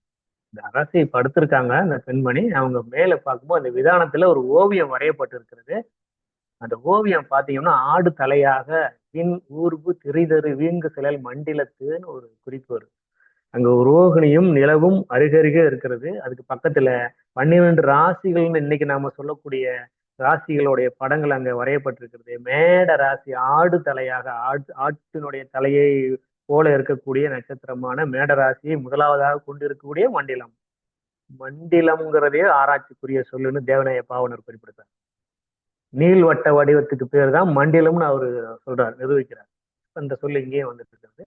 அந்த உள்ள அலங்கார அந்த திரைச்சீலைகள், அங்க இருக்கக்கூடிய அந்த கட்டில் அலங்காரம், அந்த கட்டில் 40 அகவை உடைய யானை தந்தத்தால் செய்யப்பட்ட அந்த கட்டில், அதற்கு மேல இருக்கக்கூடிய மெத்தை, அதற்கு மேல இருக்க தலையணை, அந்த மெத்தையில் விரிக்கப்பட்டிருக்கிற துணியுடைய விரிப்பு, இதெல்லாம் பாத்தீங்கன்னா கட்டுமான நுட்பம், நெசவு தொழில்நுட்பம், தச்சு தொழில்நுட்பம், அத்தனை தொழில்நுட்பங்களும் ஒரு அறைக்குள் கொண்டு வந்து காட்டுகிற செய்தியாக நெடுநல் வாடையில் இந்த செய்தியை நாம பார்க்க முடியும்.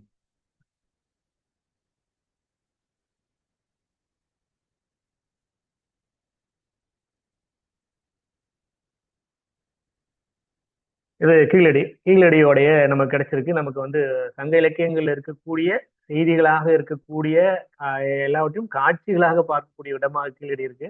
உரை கிணறு இருக்கு. பூமிக்கு அடியிலே தண்ணீர் கொண்டு வருவதற்கான சுடுமண் குழாய்கள், கல்லடையோடு கூடிய சுடுமண் குழாய்கள் அங்க இருக்கின்றன. இரட்டை சுவர்கள், அங்க சுடுமணாலான இரட்டை சுவர்கள் அங்க கிடைத்திருக்கின்றன.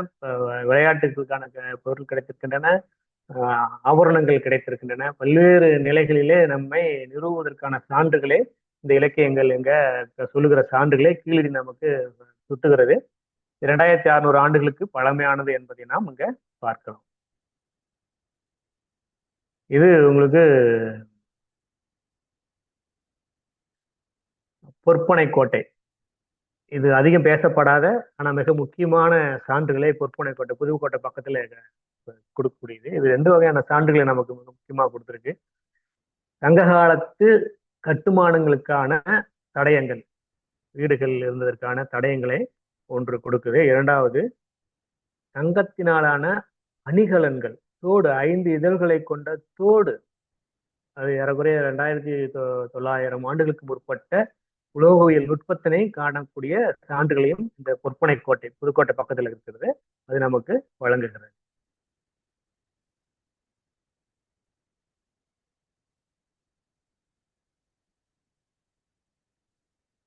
அடுத்தாக நமக்கு அடுத்த தொழில்நுட்பம் ஒன்று, மிக முக்கியமான தொழில்நுட்பம் என்ன? உணவு பார்த்தாச்சு, உடை பார்த்தாச்சு, உறையல் தொழில்நுட்பங்கள் நம்ம பார்த்தோம். அடுத்ததாக இருக்கிறது இந்த கட்டுமான நுட்பத்தோடு சேர்ந்து இருக்கக்கூடிய நீர்நிலை கட்டுமானங்கள் அப்படிங்கிறது. நீர்நிலை மேலாண்மைன்னு நம்ம இதை பார்க்கலாம். நீர்நிலைகளை உருவாக்குகிற நுட்பங்கள்னு இதை நாம பார்க்கலாம்.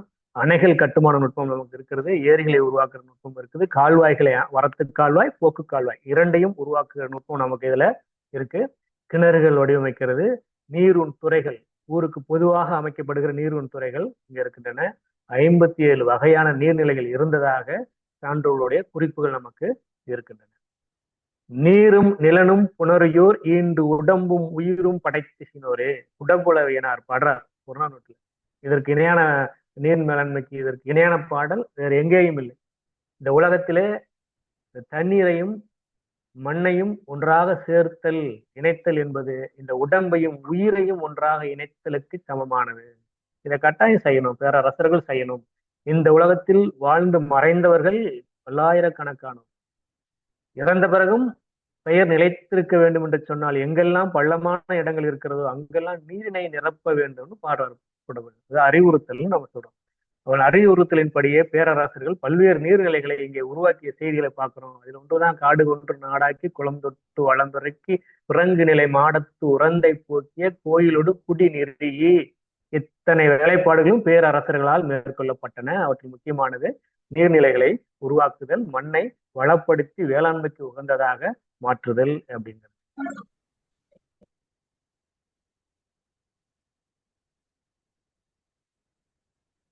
இந்த நீர்நிலை உருவாக்குதல் இந்த சுருங்கை அப்படிங்கிற ஒரு ஒரு ஒரு தொழில்நுட்பம். இது நீரூன் துறைகள்ல இந்த தொழில்நுட்பத்தை நம்ம பார்க்கிறோம் சங்க இலக்கியங்கள்ல. நீரூன் துறை என்பது ஊருக்கு மையத்துல அந்த ஊர் மக்களுக்காக ஏற்படுத்தப்படுகிற ஒரு குளம் போன்ற ஒரு வடிவம். இதற்கு எங்கிருந்து தண்ணீர் வருகிறதுன்னு சொன்னா அந்த பாடல்ல நம்ம பார்க்கிறோம் அப்படின்னா மலையிலிருந்து தண்ணீர் வருது. அந்த தண்ணீர்ல எதெல்லாம் இருக்குன்னா மலையில் கொட்டுகிற அருவியில் அந்த சந்தன மலர்களும் மற்ற மலர்களும் இருக்கின்றன. அந்த மலர்கள் இந்த இந்த நீரூன் துறையில் மிதக்கின்றனன்னு காட்சிப்படுத்தலாம். ஆனா இடையில ஆறு போல கால்வாய் போல எதுவும் இல்லை. அதிகப்படியான தண்ணீர் பக்கத்தில் இருக்கிற ஆற்றோடு, இந்த நீரூன் துறையிலிருந்து ஆற்றோடு சென்று கலக்கிறது. அந்த பக்கமும் கால்வாய் இல்லை, இந்த பக்கம் வரத்து கால்வாயும் கண்ணுக்கு தெரியல, போக்கு கால்வாயும் இல்லை. அவை எப்படி வருதுன்னா சுருங்கை வழியாக வருது. அருவியிலிருந்து பூமிக்கு அடியிலேயே பாதாளம் வழியாக அடியிலேயே நீரை கொண்டு வந்து இந்த நீரூன் துறையை நிறைத்து எஞ்சிய நீரை திரும்பவும் ஆற்றுப்பகுதியிலே கொண்டு போய் சேர்க்கிற நுட்பத்தை இந்த பாடல் நமக்கு உணர்த்துகிறது. சுருங்கைன்னா பாதாள வழி, பூமிக்கு அடியிலேயே நீர் கொண்டு வருகிறது. இதைதான் கீழடியில நாம காட்சிகளாக பார்க்கிறோம். திருவரங்கத்துல 77ல திருவரங்க ராஜகோபுரம் கட்டுகிற அந்த காலகட்டத்துல, முன்பு நான் சொல்றது அந்த காலகட்டம், அப்ப திருச்சியோடைய காவேரியிலிருந்து பூமிக்கு அடியிலேயே அந்த அரங்கன்னா மேடு, அங்க நீர் கொண்டு வந்ததற்கான சான்றுகள் அப்ப கிடைச்சது. தண்ணி 2-3 கிலோமீட்டருக்கு அடியிலேயே கொண்டு வந்தோம். அதே போல தஞ்சை பெரிய கோயிலுக்கு நீர், அங்க இருக்கிற அந்த குளத்திற்கு நீர் வந்த செய்தி, வெளியிலிருந்து வந்தது, ஏரியிலிருந்து வந்தது. இந்த செய்தியெல்லாம் நமக்கு கிடைக்கிறது. சுடுமண் குழாய் நமக்கு இன்றைக்கு கிடைத்திருக்கு. சங்க இலக்கியத்திலே சுருங்கை என்கிற செய்தி நமக்கு கிடைத்திருக்கு. இந்த காதில் விழுகிற அந்த செய்தி அந்த சிறு துளை வழியாக நம் மனதிற்குள் செல்வதை போல அப்படின்னு சொல்றோம். வெறும் குளத்தை போய் நிறைக்கிறது எதுன்னா அந்த சுருங்கை என்ற செய்தி நமக்கு வருகிறது.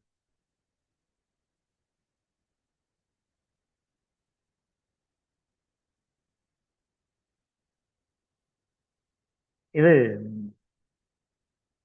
கற்சிறை. மழைக்காலங்களில் ஓடி வருகிற காட்டாற்று வெள்ளத்தை கற்களாலான அணைகளால் தடுத்து நிறுத்திய செய்தி. மழை பிணித்து ஆண்ட மன்னவன் அப்படிங்கிறது. ஆனா கரிகாலனும் அப்படிதான், ஓடி வருகிற ஆற்றை தான் தடுத்து நிறுத்துறான். 2000 ஆண்டுகளுக்கு பிறகும் இன்றைக்கும் பயன்பாட்டில் இருக்கிற ஒரே அணையாக கல்லணை அறியப்படுகிறது. 2000 ஆண்டுகள் கடந்தும் இன்று வரையில் தொழில்நுட்பத்தை அறிய முடியாத மர்மத்தை கொண்டிருக்கக்கூடிய அணையாகவும் கல்லணை தான் நமக்கு இன்று வரையிலும் விலகி கொண்டிருக்கிறது. இந்த மழை நீரை ஓடி வருவதை வீணாகாமல், கடலில் கலந்து வீணாகாமல் தடுத்து நிறுத்தி வளம் பெருக்க செய்தனர் அங்க மன்னர்கள்ங்கிற செய்தி நமக்கு பார்க்கிறோம். அதே போல இன்னொரு முக்கியமான செய்தி, இந்த உலகத்திற்கு கட்டுமான நுட்பத்தை கொடுத்தது தமிழன். எண்ணால் திங்கள் அணைய கொட்டுங்கரை தென்னீர் திருகுளம் அப்படின்னு கபிலர் பாடுறார். 8ஆம் நாள் பிறை நிலவை போல, அந்த வளைந்த வடிவம், ஒரு பரங்கி பழத்தை அப்படி வெட்டினா ஒரு கீற்றுன்னு சொல்லுவோமே, அது போல, ஒரு நகத்தை வெட்டி போட்டால் அந்த வடிவத்தை போல, ஒரு நெற்றியினுடைய வடிவத்தை போல 8ஆம் நாள் பிறை நிலவு எப்படி இருக்குமோ அந்த வளைந்த வடிவத்தில் அந்த அணையை உருவாக்குகிற நுட்பம். அணையை நேரடியாக உருவாக்கினால் தண்ணீர் குத்தலில் அது உடைந்து விடும். தடுப்பணைகள் நிறைய உடைவதற்கு காரணமும் அதுதான். லேசாக வளைந்த வடிவத்தில் இருக்கணும் அப்படிங்கிறான். கல்லணை அப்படிதான் கட்டப்பட்டிருக்கு. சங்க இலக்கியங்கள் அப்படித்தான் கட்ட வேண்டும் என்ற நுட்பத்தை நமக்கு கொடுக்கின்றன. இந்த குமிழி தூம்புங்கிற இந்த தொழில்நுட்பம் அண்மை காலம் வரையில் நம்முடைய ஏரிகளில் பயன்படுத்தப்பட்ட நுட்பம். அந்த குமிழி தூம்பு ஒரு சிறிய ஒரு கல்லு தான் அது. அதற்குள் தான் அந்த ஏரியில் இருக்கக்கூடிய அத்தனை கன அடி தண்ணீரும் தாங்கி நிற்கக்கூடிய ஒரு சிறு கல். இறக்குவதற்கும் தனியாக ஆட்கள் அமர்த்தப்பட்டார்கள். அண்மை காலம் வரையில் அது இன்றும் ஒரு சில இடங்கள்ல நாங்க ஆவணப்படத்துக்காக நீர் மேலாண்மை ஆவணப்படத்துக்காக தேடுகிற போல ஒரு சில இடங்களில் பார்க்க முடியும்.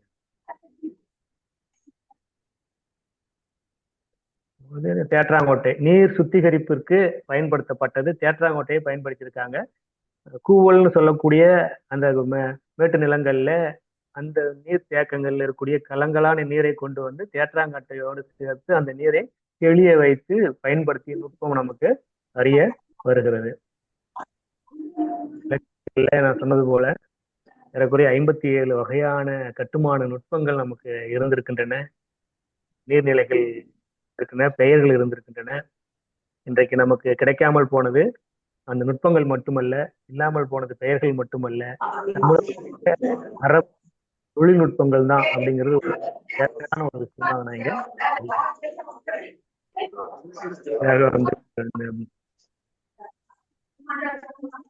மருத்துவ நுட்பங்கள். பேராசிரியர் என்ன இருக்குங்களா? முடிச்சுக்கலாமா? எப்படிங்க இருக்குங்கய்யா, டைம் இருக்கு, பேசுங்க. பேசலாங்க, பேசலாம். அம்மா ஸ்ரீலதா கொஞ்சம் மைக் ஆஃப் பண்ணிங்க. ஸ்ரீலதா கொஞ்சம் மைக் ஆன் பண்ணுங்க, ஆஃப் பண்ணுங்க. மியூட்னா பேசாம இருக்குதா? மியூட்னா ஆமா, மியூட்ல தான் இருக்கேன். ஆமா, இப்ப வீட்ல இல்லையே. அன்மியூட்டா? தொடங்கலாங்களா? மருத்துவியல் நுட்பங்கள். பேராசிரியர்களே, நாம் ஏற்கனவே சொன்னது போலதான் இது ஒவ்வொன்றும் தனித்தனியாக முனைவற்பட்ட ஆய்வுகளாக மேற்கொள்ள வேண்டிய தலைப்பு. அந்த அந்த அந்த கவனத்தோட தான் நம்ம பார்க்கணும் இதை. ஏன்னா நிறைய செய்திகள் நீங்க நினைத்திருக்கிற செய்திகள் இதில் இல்லாமல் இருக்கலாம், வேறு செய்திகள் இருக்கலாம். ஏன் எல்லா செய்திகளும் இல்லைன்னு நீங்க நினைக்கூடாதுன்றதுக்காக சொல்றேன். தனித்தனியாக இருக்கு, தனித்தனியாக பார்க்கப்பட்டிருக்கிறது. நானே பல்வேறு நூல்கள் இது குறித்து எழுதியிருக்கிறேன். ஏறக்குறைய 15 ஆவணப்படங்கள், 10 ஆவணப்படம் தமிழ்லையும் 5 ஆவணப்படங்கள் ஆங்கிலத்திலையும் எடுத்திருக்கேன். அதனால இதோட செய்திகள் நிறைய இருக்கின்றன. இந்த நேரத்திற்கு தேவையான சில செய்திகள் மட்டும் நான் இங்க உங்களுக்கு சொல்லிட்டு இருக்கேங்கிறத மீண்டும் பதிவு செய்யறேன். மருத்துவ வகைமைகளாக நாம இங்க இலக்கியத்திலிருந்து என்னென்ன செய்திகள் நாம பார்க்கணும் அப்படின்னா, உடல் நலத்துக்கான மருத்துவம் இருக்கு, உளநல மருத்துவம். இந்த உளநல மருத்துவங்கிறதுல நீங்க கவனம் செலுத்தணும். இந்த உளநல மருத்துவம் அணுகுமுறைகள்ங்கிறது வேற. இலக்கியத்தில் உடல்நல மருத்துவ அணுகுமுறைகள் அடுத்த கட்டம். அது நீங்க கவனிக்கலாம். மருத்துவமும் நமக்கு இருக்கிறது. இன்றைக்கு இருக்கக்கூடிய உடல்நல மருத்துவத்தோடு நேரடியாக பொருந்து போகிற கூறுகள் அதுல இருக்கு அப்படின்னு சொல்லிட்டு நான் இதுல மாநாட்டுல, சிகாகோ அமெரிக்கா மாநாட்டுல ஆய்வு கட்டுரை ஒன்று வழங்கியிருக்காங்க. அதாவது மருத்துவர்களோடு தொடர்பு கொண்டும் செய்திகளை கேட்டுதான் அந்த கட்டுரை வடிவமைக்கப்பட்டிருக்கு. இசை மருத்துவம் நமக்கு இருக்கு, அறுவை சிகிச்சை மருத்துவம் நமக்கு இருக்கு, விலங்குகளுக்கான மருத்துவம் பார்க்கப்பட்டிருக்கிறது, பெண்கள் மகப்பேறு மருத்துவம் நமக்கு இருக்கு, குழந்தைகளுக்கான மருத்துவம் இருக்கு. இத்தனை வகையான மருத்துவங்களையும் நாம் சங்க இலக்கியத்திலிருந்து எடுக்க முடியும். அப்படியே எடுத்து இன்னைக்கு பயன்படுத்த முடியுமா? அதற்கான கூறுகள் இருக்கின்றன, பார்க்கப்பட்டதுக்கான செய்திகள் நமக்கு இருக்கின்றன. மருத்துவனுக்கான பெயர்களாக செல்வத்தை பக்கத்தில் இழுத்து வைத்துக் கொண்டே வெற்றிலை போட ஆரம்பித்தார். அதுவும் ஒரு காலை அவருக்கு எரு வாசற்படியில் யாரோ வருவது போல் பத்மபிரியா என்ற குரல். சுந்தரம்மா வா, அவருடைய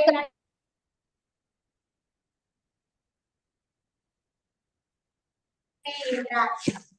வெற்றிலை போடு முதலில் இன்னும் கதையை முடிக்கவில்லையே, ஆரம்பம் வேறு ஜோராக இருக்கிறது. சீக்கிரம் முடியுங்கள். ஆம், வேலை இல்லை. கேக்குதா?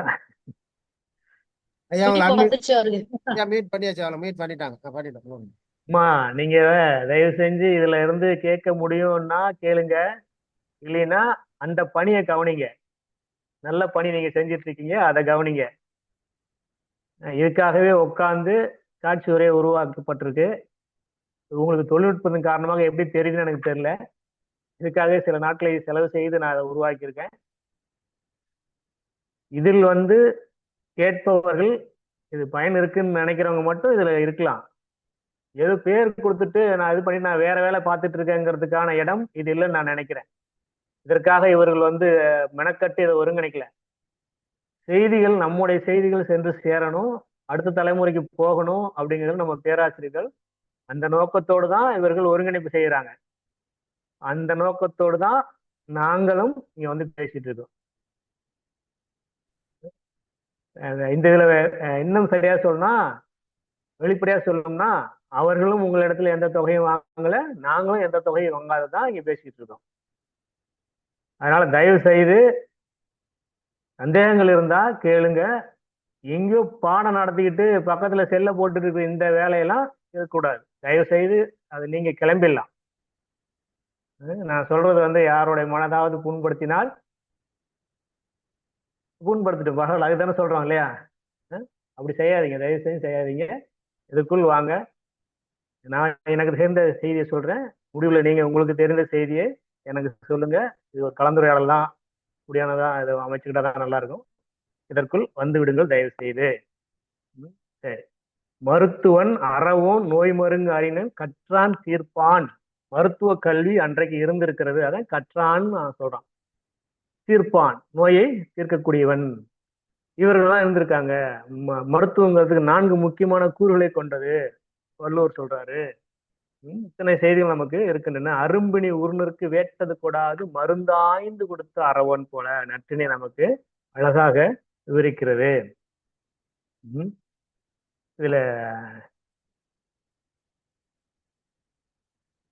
பெரிய பெரிய நுட்பங்கள்லாம் இன்றைக்கு வந்துருச்சே. பெரிய பெரிய அறுவை சிகிச்சை எல்லாம் வந்துருச்சு. நமக்கெல்லாம் அறுவை சிகிச்சை நம்ம என்னென்ன யோசிச்சிருப்பாங்களா அப்படின்னா, ஆமா யோசிச்சிருக்காங்க. அறுவை சிகிச்சையை பற்றிய குறிப்புகள் நமக்கு இருந்திருக்கின்றன. மீன் தேர்கோட்பின் பனிக்கயம் மூழ்கி திரள் பெயர்ந்தன்ன நெடுநெல் ஊசி நடுவேசி பறந்த வடுவாள் மார்பின். பதிற்றுப்பத்துல ஒரு குறிப்பு வருது. பேராசிரியர்கள் எல்லாம் இருக்கிறதுனால இதெல்லாம் நீங்க ஏற்கனவே அறிந்த குறிப்புகளாக தான் இருக்கும். போர்க்களத்துல மார்பில் வெட்டுப்பட்ட வீரனுக்கு, இது நடக்கிற சம்பவம் போர்க்களத்துல, நடமாடும் மருத்துவமனை அப்படி வச்சுக்கலாம். ஒரு வீரனுக்கு வெட்டுப்பட்டிருக்கு, அவன் மார்பில தையல் போடப்படுகிற தையல் எப்படி இருக்குன்னா, அந்த ஊசி மார்பில் உள்ள அந்த வெட்டுப்பட்ட இடத்துல உள்ள நுழைந்து வெளியே வருகிறது. வெளியே வருகிற பொழுது அதில் நூல் மாட்டி இருக்கிறது. சிரல் பெயர்ந்தன்ன, குளத்தில மீன் கொத்தி பறவை, இந்த சிரல்ங்கிற பறவை மூழ்கி மேலே எழுகிற பொழுது அதனுடைய அலகில் மூக்கிலே மீன் மாட்டி இருக்கிறது. இந்த 2 காட்சிகளும் அப்படியே ஒப்பீடு செய்யப்படுகின்றன. இப்படி இருக்கிறது பார் செய்தி, தையல் போடுற இடம் அப்படின்னு காட்டுறான் மருத்துவர். அப்படி நேரடியா காட்டுறான் எப்படி மருத்துவத்துல அறுவை சிகிச்சை எப்படி செய்தார்கள். மருந்துக்காக வெட்டுப்பட்ட மரங்கள் தழும்பேறி இருப்பதை போல தையல் போடப்பட்ட இடங்கள், பல்வேறு இடங்கள் மார்புல தடிப்பாக இருந்தது. ஒரு வீரனை காட்டுகிற பொழுது காட்டுறாங்க, அவனுடைய மார்பு தடிப்பாக இருந்தது. எப்படி இருந்தது அப்படின்னு சொன்னா, மருந்துக்காக வெட்டின அந்த மரம் அது பால் எடுக்கிறதுக்காக எப்படி தடுப்பாக சிறிது நாள்ல தடுப்பு ஏற்படுமோ அது போல இருந்தது. அப்படி ஏற்பட்ட தடுப்புகளையும் தழும்புகளையும் கூட மாற்றி வடிவாக மாற்றிய, அழகாக மாற்றிய மருத்துவம் எங்க இருந்திருக்கு. அதுக்கான குறிப்பும் நமக்கு இன்னைக்கெல்லாம் அது பெரும் முதலீடு, பெரும் தொழில். சின்ன சின்ன புள்ளிகளை நீக்கிறதுக்கு பல ஆயிரம் ரூபாய் செலவு. அப்படியான மருத்துவம் நமக்கு இருந்திருக்கிறது என்ற செய்தி இருக்கிறது. இப்படி மருத்துவ முறைகள் இருந்திருக்கு. விலங்குகளுக்கு வயா என்கிற நோய் யானைக்கு இருந்தது என்ற செய்தி நமக்கு இருக்கு. பிள்ளைகளுக்கு வரக்கூடிய நோய் என்ன துன்பத்தை தரக்கூடியது குறிப்பு நமக்கு இருக்கு. தீராத நோய்களை எல்லாம் தீர்க்கக்கூடிய இடங்கள் நமக்கு இருந்திருக்கின்றன. இயற்கை மருத்துவமான வேம்பை பயன்படுத்துதல், மர இலையை பயன்படுத்துதல், மிளகு பயன்படுத்துதல், இது நமக்கு செய்திகள் இருக்கின்றன. பஞ்சு வைத்து கட்டுகிற மருந்து, காரம் அப்படிங்கிற ஒரு வகையான மருந்து, புண்ணுல வெட்டுப்பட்ட இடங்கள்ல காயங்கள்ல காரம்ங்கிற மருந்தை வைத்து அதன் மேல பஞ்சு வைத்து கட்டினார்கள்ங்கிற குறிப்பு நமக்கு இருக்கிறது.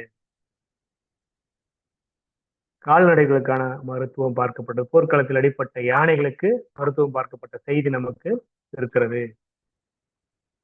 இசை மருத்துவம் ரொம்ப முக்கியமான ஒரு நுட்பம். மருத்துவத்தில் ரொம்ப முக்கியமானது. இன்னைக்கு 52 துறைகளாக இசை மருத்துவத்துறை மாறி இருக்கிறது, குறிக்கப்பட்டிருக்கு. நமக்கு இசை மருத்துவம் இருந்திருக்கிறது. அடிப்பட்ட வீரனை வீட்டில் கொண்டு வந்திருக்காங்க. அந்த வீரனுக்கு இசை இசைத்து, ஐயவி புகைத்து, இசை ஒரு வகையான இசையை இசைத்து அவன் உயிரை பேய்கள் கொண்டு போகாமல் காப்போம் வாருங்கள் அப்படின்னு ஒரு பெண் கொடுப்பான். அப்ப இல்லங்களிலே மகளிர் மேற்கொள்கிற மருத்துவ முறை இசை மருத்துவம். இசை எப்படி மருத்துவம் மாறும்? ஆமா, மாறும். இன்றைக்கு அறிவியல் அதனை நிரூபித்திருக்கிறது. நம்மிடத்திலே அந்த இசை மருத்துவம் இருந்திருக்கிறது அப்படிங்கிற குறிப்பு நமக்கு நிறையவே கிடைக்கின்றன. மருத்துவத்துல வந்த பிறகு நோய்கள் வந்த பிறகு அதற்கு மருத்துவம் பார்க்கறதுங்கிறது ஒரு வகையான நுட்பங்கள் என்றாலும் கூட, நோய்கள் வராமல் காக்கிறது தான் ரொம்ப முக்கியமானதான் மேலாண்மைன்னு நம்ம சொல்றோம். அது உடல்நல மேலாண்மை.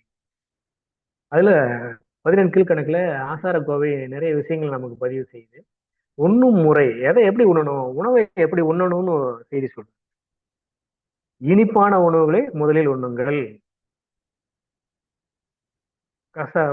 கசப்பான உணவை இறுதியில் உண்ணுங்கள், மற்ற சுவையுள்ள உணவுகளை இடையில் உண்ணுங்கள். அதான் அந்த முறை. பந்தியில நம்ம உணவு முதல்ல கொண்டு வந்ததுன்னா இனிப்பு வைக்கிறான்ல, என்னடா முன்னாடியே வைக்கிறாங்க, முதல்ல இனிப்பு சாப்பிடணும், அப்புறம் மற்ற சுவையுள்ள உணவுகளை சாப்பிடணும், இறுதியில கசப்பு சாப்பிடணும் பதிவு நமக்கு இருக்கிறது. இதை சாப்பிட்டுட்டு 3 முறை நன்றாக வாய் அலம்புங்கள், கொப்பளிங்கள். ஆசார குழந்தைங்களுக்கு சொல்ற மாதிரி சொல்லுது, குழந்தைங்களுக்கு தான் சொல்லுது. அது ஒரு பாடத்திட்டம் என்பதால் எல்லோருக்குமாக அதை நம்ம எடுத்துக்கணும். சாப்பிட்டோம், சரி, எப்படி உறங்குறது? வடக்குடு கோணம் தலை செய்ய, வடக்கு திசைகளிலும் கோண திசைகளிலும் தலை வைத்து படுக்க கூடாது, நோய் நம்ம கண்டறிந்த அறிவியல். இரா மரமும் சேரா, இரவு நேரத்துல மரத்து நடுல படுக்கக்கூடாது. இன்னைக்கு தெரியும் நமக்கு ஆக்சிஜன் உயிர் காற்று, நச்சுக்காற்று எல்லாம் அது இரவுல வெளியிடுது, நச்சுக்காற்று. இப்பெல்லாம் நம்ம இன்னைக்கு பேசுறோம், அன்றைக்கு அதெல்லாம் பேசல. இரா மரமும் சேரா, இரவுல மரத்து மேல படுக்காது. பகலில் கண் வளரார் நோயின்மை வேண்டுபவர். எனக்கு நோய் வரக்கூடாதுன்னு நான் நினைச்சேன்னா பகல் நேரத்துல தூங்கக்கூடாதா? இது ஆசார. இது ஆய்வினுடைய முடிவுகள். இந்த நிலையை எட்டுவதற்கு அவர்கள் எவ்வளவு தூரம் கடந்து வந்திருக்கணும். அதான் அறிவியல், அதான் நமக்கு இருக்கக்கூடிய மருத்துவம், அதான் மேலாண்மை. இதெல்லாம் நமக்கு இலக்கியங்கள்ல பதிவுகளாக இருக்கு. இதை நம்ம பிள்ளைகளுக்கு கொண்டு போய் சேர்க்க வேண்டியது நம்முடைய கடமை. நம்ம அடுத்த நுட்பமாக கப்பல் கட்டுமான நுட்பம் நமக்கு இருந்திருக்கிறது. பண்ணிய வினைஞர் என்று நம்ம அவங்கள குறிப்பிடுறோம். கடல்ல கப்பல் கரையோரத்துல மட்டும் கட்டல, கப்பல் பயணிக்கிற பொழுது அதன் உடனேயே பயணித்தார்கள். எங்கேனும் பழுது ஏற்பட்டால் அதனை சரி செய்வதற்குங்கிற குறிப்பு நமக்கு இருக்கு. களம் புனர் கம்மியர்ங்கிற குறிப்பு நமக்கு இருக்கு. கப்பல் கட்டுமானத்தில் மிக உச்சத்தில் நாம் வந்திருக்கிறோம். ராஜேந்திர சோழன், கரிகாலன் தொடங்கி ராஜேந்திர சோழன் காலம் வரையில் கடல் என்றால் அது தமிழர்களுக்கு உண்டான பகுதி. உலகை 3ஆக பிரித்தால் அது 2 பங்கு நிலப்பகுதியை ஆட்சி செய்தவன் ராஜேந்திர சோழன் என்று சொல்கிறார்கள். அதற்கு காரணம் அவனிடத்திலே வலுவான கப்பல் படை இருந்தது என்பதுதான்.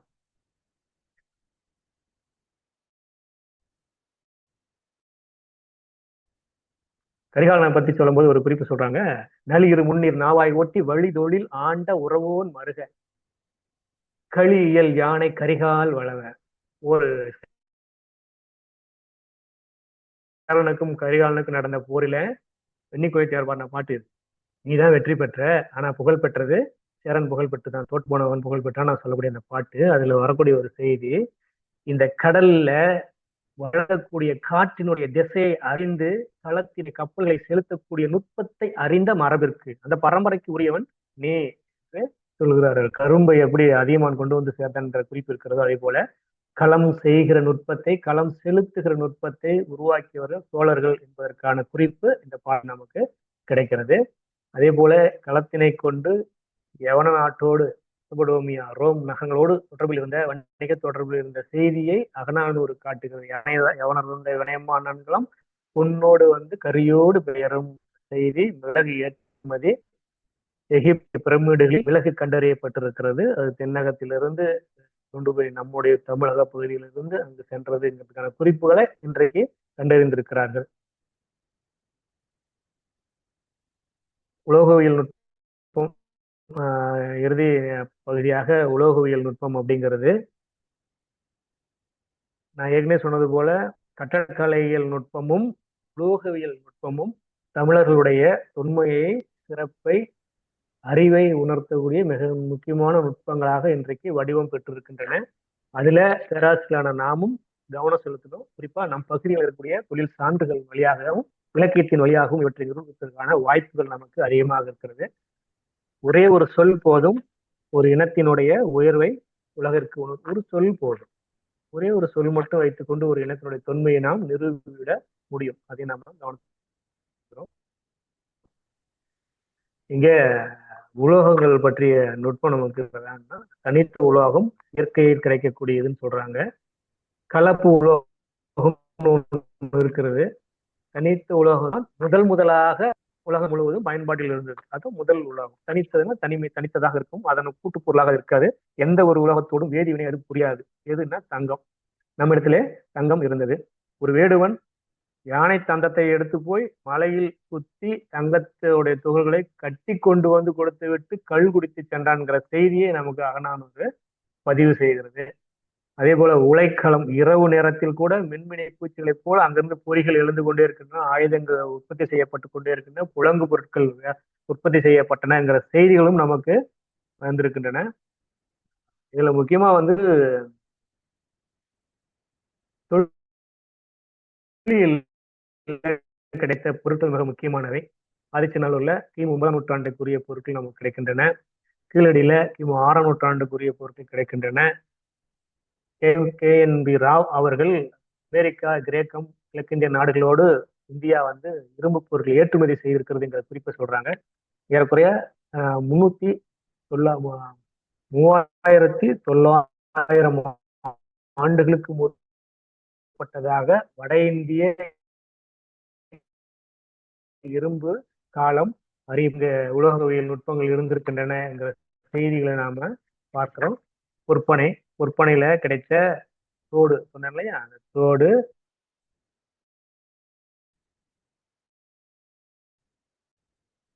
அப்புறம் இதான் மயிலாடும்பாறை. நான் பொதுவா எந்த வகையான நிகழ்ச்சியா இருந்தாலும் இந்த செய்தியை நான் சொல்றது நான் கருதுவேன். கிருஷ்ணகிரி மாவட்டத்துல மயிலாடும்பாறை இந்திய தொல்லியல் வரலாற்றில் மிக முக்கியமா அறியப்படுது. உலக இரும்பு காலத்தையும் இதுல மிக முக்கியமான ஒரு விஷயமா பார்க்கப்படுது. காலக்கணிப்பை பொறுத்தவரையிலும் சேலத்தில் கிடைத்த கிமு 510 ஆண்டுகளுக்கு முற்பட்ட ஒரு காலம் ஈம தாளியில கிடைத்ததுதான் தொடக்கமா அறியப்பட்டது 1510. ஆனா அந்த மயிலாடும்பாறையில 4200 ஆண்டுகளுக்கு முற்பட்ட இரும்பு கருவிகள் கண்டறியப்பட்டு உறுதி செய்யப்பட்டது. முக்கியமான விஷயம் உறுதி செய்யப்பட்டது 2021 மார்ச்ல இருந்து செப்டம்பர் வரை நடைபெற்ற ஆய்வு. அதற்கு முன்பு ஆய்வு நடைபெற்றது 1980 இருந்து 2003 வரையிலும் ஆய்வு நடைபெற்றது. பல்வேறு பொருட்கள் கண்டறியப்பட்டன. அதற்கு பிறகு தமிழ்நாடு அரசு மூலமாக 2021 மார்ச்ல இருந்து செப்டம்பர் வரையிலும் ஆய்வுல தான் ஏறக்குறைய ஒரு 10 சென்டிமீட்டர் அளவிற்கான 70 சென்டிமீட்டர் அளவிற்கான வாள் புதைந்த நிலையில இருந்தது. அது இல்லாத குறு வாள்கள் கிடைத்தன.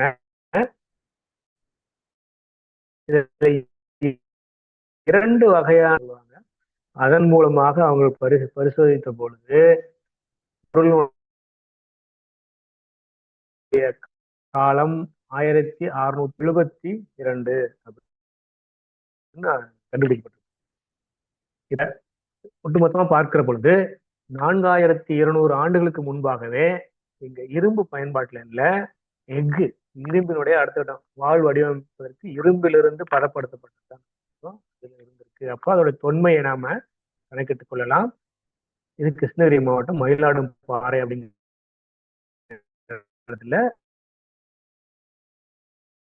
இந்த நுட்பம் நமக்கு பல இடங்கள்ல இரும்பு கருவிகள் கூழாகி போன கருவிகள் நிறைய கிடைச்சிருக்குன்னா அது காலம் பின்னோக்கி செல்லக்கூடிய ஒரு காலம். இந்த நமக்கு இருந்திருந்த இரும்புல மிகப்பெரிய வாழ் முதல் சிகிச்சை செய்வதற்கான கருவிகள் வரையில் உருவாக்கப்பட்டிருக்கின்றன. அந்த பதிற்றுப்பத்து சொல்லக்கூடிய அந்த பெரிய ஊசி, மென்மையான ஊசி அது அங்க இருக்கு. பொன்னாலான ஊசியை கொண்டு கம்பளம் தைத்தாகின்ற குறிப்பு நமக்கு இருக்கு. பொன் ஊசி, பொண்ணுல செய்யப்பட்ட ஊசி நமக்கு இருக்கு. இரும்பு எஃகை உருக்கி ஊத்தி கோட்டை கட்டினாங்க, செம்பை உருக்கி ஊத்தி அரண்மனையை உறுதித்தன்மையை நிலைநாட்டினாங்கன்ற செய்தியெல்லாம் நமக்கு கிடைக்கப்பெறுது.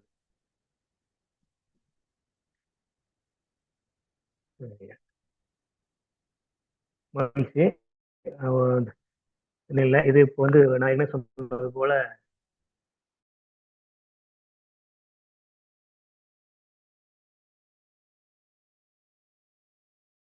ஒரு 4 ஆவண படங்களை நீங்க பார்க்க முடியும். நீர் மேலாண்மை போரியல் இது அதுல இருக்கும். சொல்லுங்க. சொல்லுங்க சொல்லுங்க. சரி. சரி சரி, நம்ம நிறைவு இது பல்வேறு தொழில்நுட்பங்கள் நமக்கு கிடைத்திருந்தாலும் கூட அது முழுமையானவையாக இல்லை. என்னை பொறுத்தவரையில் தோன்றுகிற இடங்களெல்லாம் நம்முடைய அறிவியல் தொழில்நுட்பங்கள் மேல் எழும்பிக் கொண்டே இருக்கின்றன அப்படின்னு தான் ஆய்வாளர்கள் பார்க்குறாங்க. கிடைக்கக்கூடிய ஒவ்வொரு பொருளும் ஒவ்வொரு உண்மையை இந்த உலகிற்கு உணர்த்தி கொண்டே இருக்கின்றன. அந்த உண்மைகள் மேலும் மேலும் நமக்கு வலுவினை கொடுக்கும், நம்ம இனத்தினுடைய அறிவியலையும் பெருமையையும் பறைசாற்றும் என்பதை மட்டும் நாங்கள் தெரிவிச்சுக்கிறேன். தமிழ் இலக்கியங்கள் வெறும் வாழ்வியல் விழுமியங்களை மட்டும் நமக்கு சொல்லலை, அறிவியலையும் தொழில்நுட்பங்களையும் நமக்கு சொல்லி சென்றிருக்கின்றன, காட்டிவிட்டு சென்றிருக்கின்றன என்று எடுத்துக்கொள்ளலாம். இந்த நிகழ்வினை ஒருங்கிணைப்பு செய்த பேராசிரியர் பெருமக்களுக்கும் இதுகாரும் செவிமடுத்த உங்கள் அத்துணை பேருக்கும் என்னுடைய அன்பான நன்றியை தெரிவித்துக் கொள்கிறேன். வணக்கம்.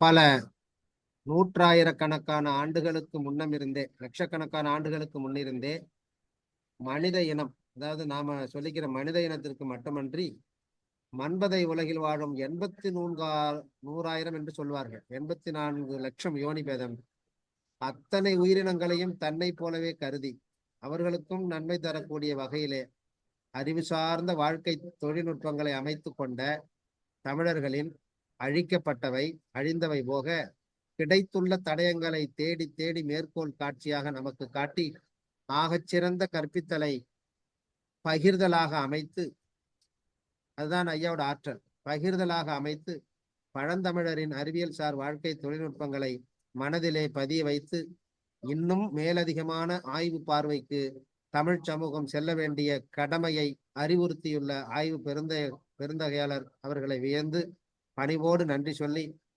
நமது கல்லூரியின் தமிழ்துறை சார்ந்த நிர்வாகம் சார்ந்த நன்றியுரை வழங்குமாறு ஒருங்கிணைப்பாளர் முனைவர் சே கணேசமுத்து ஐயா அவர்களை வேண்டுகிறேன்.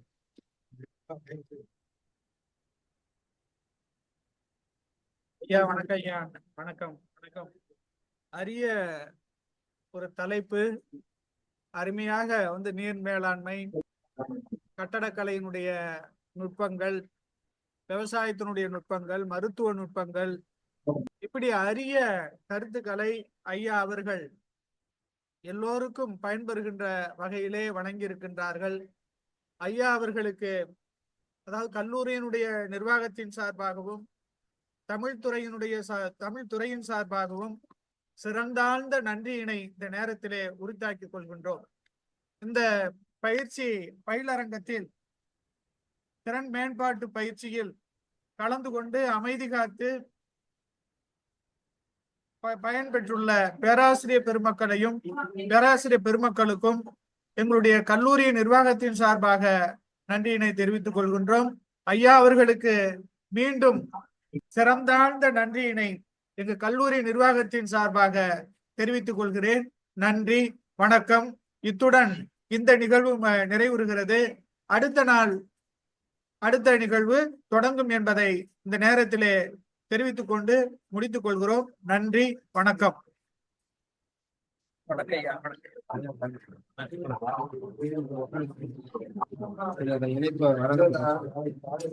இணைப்பு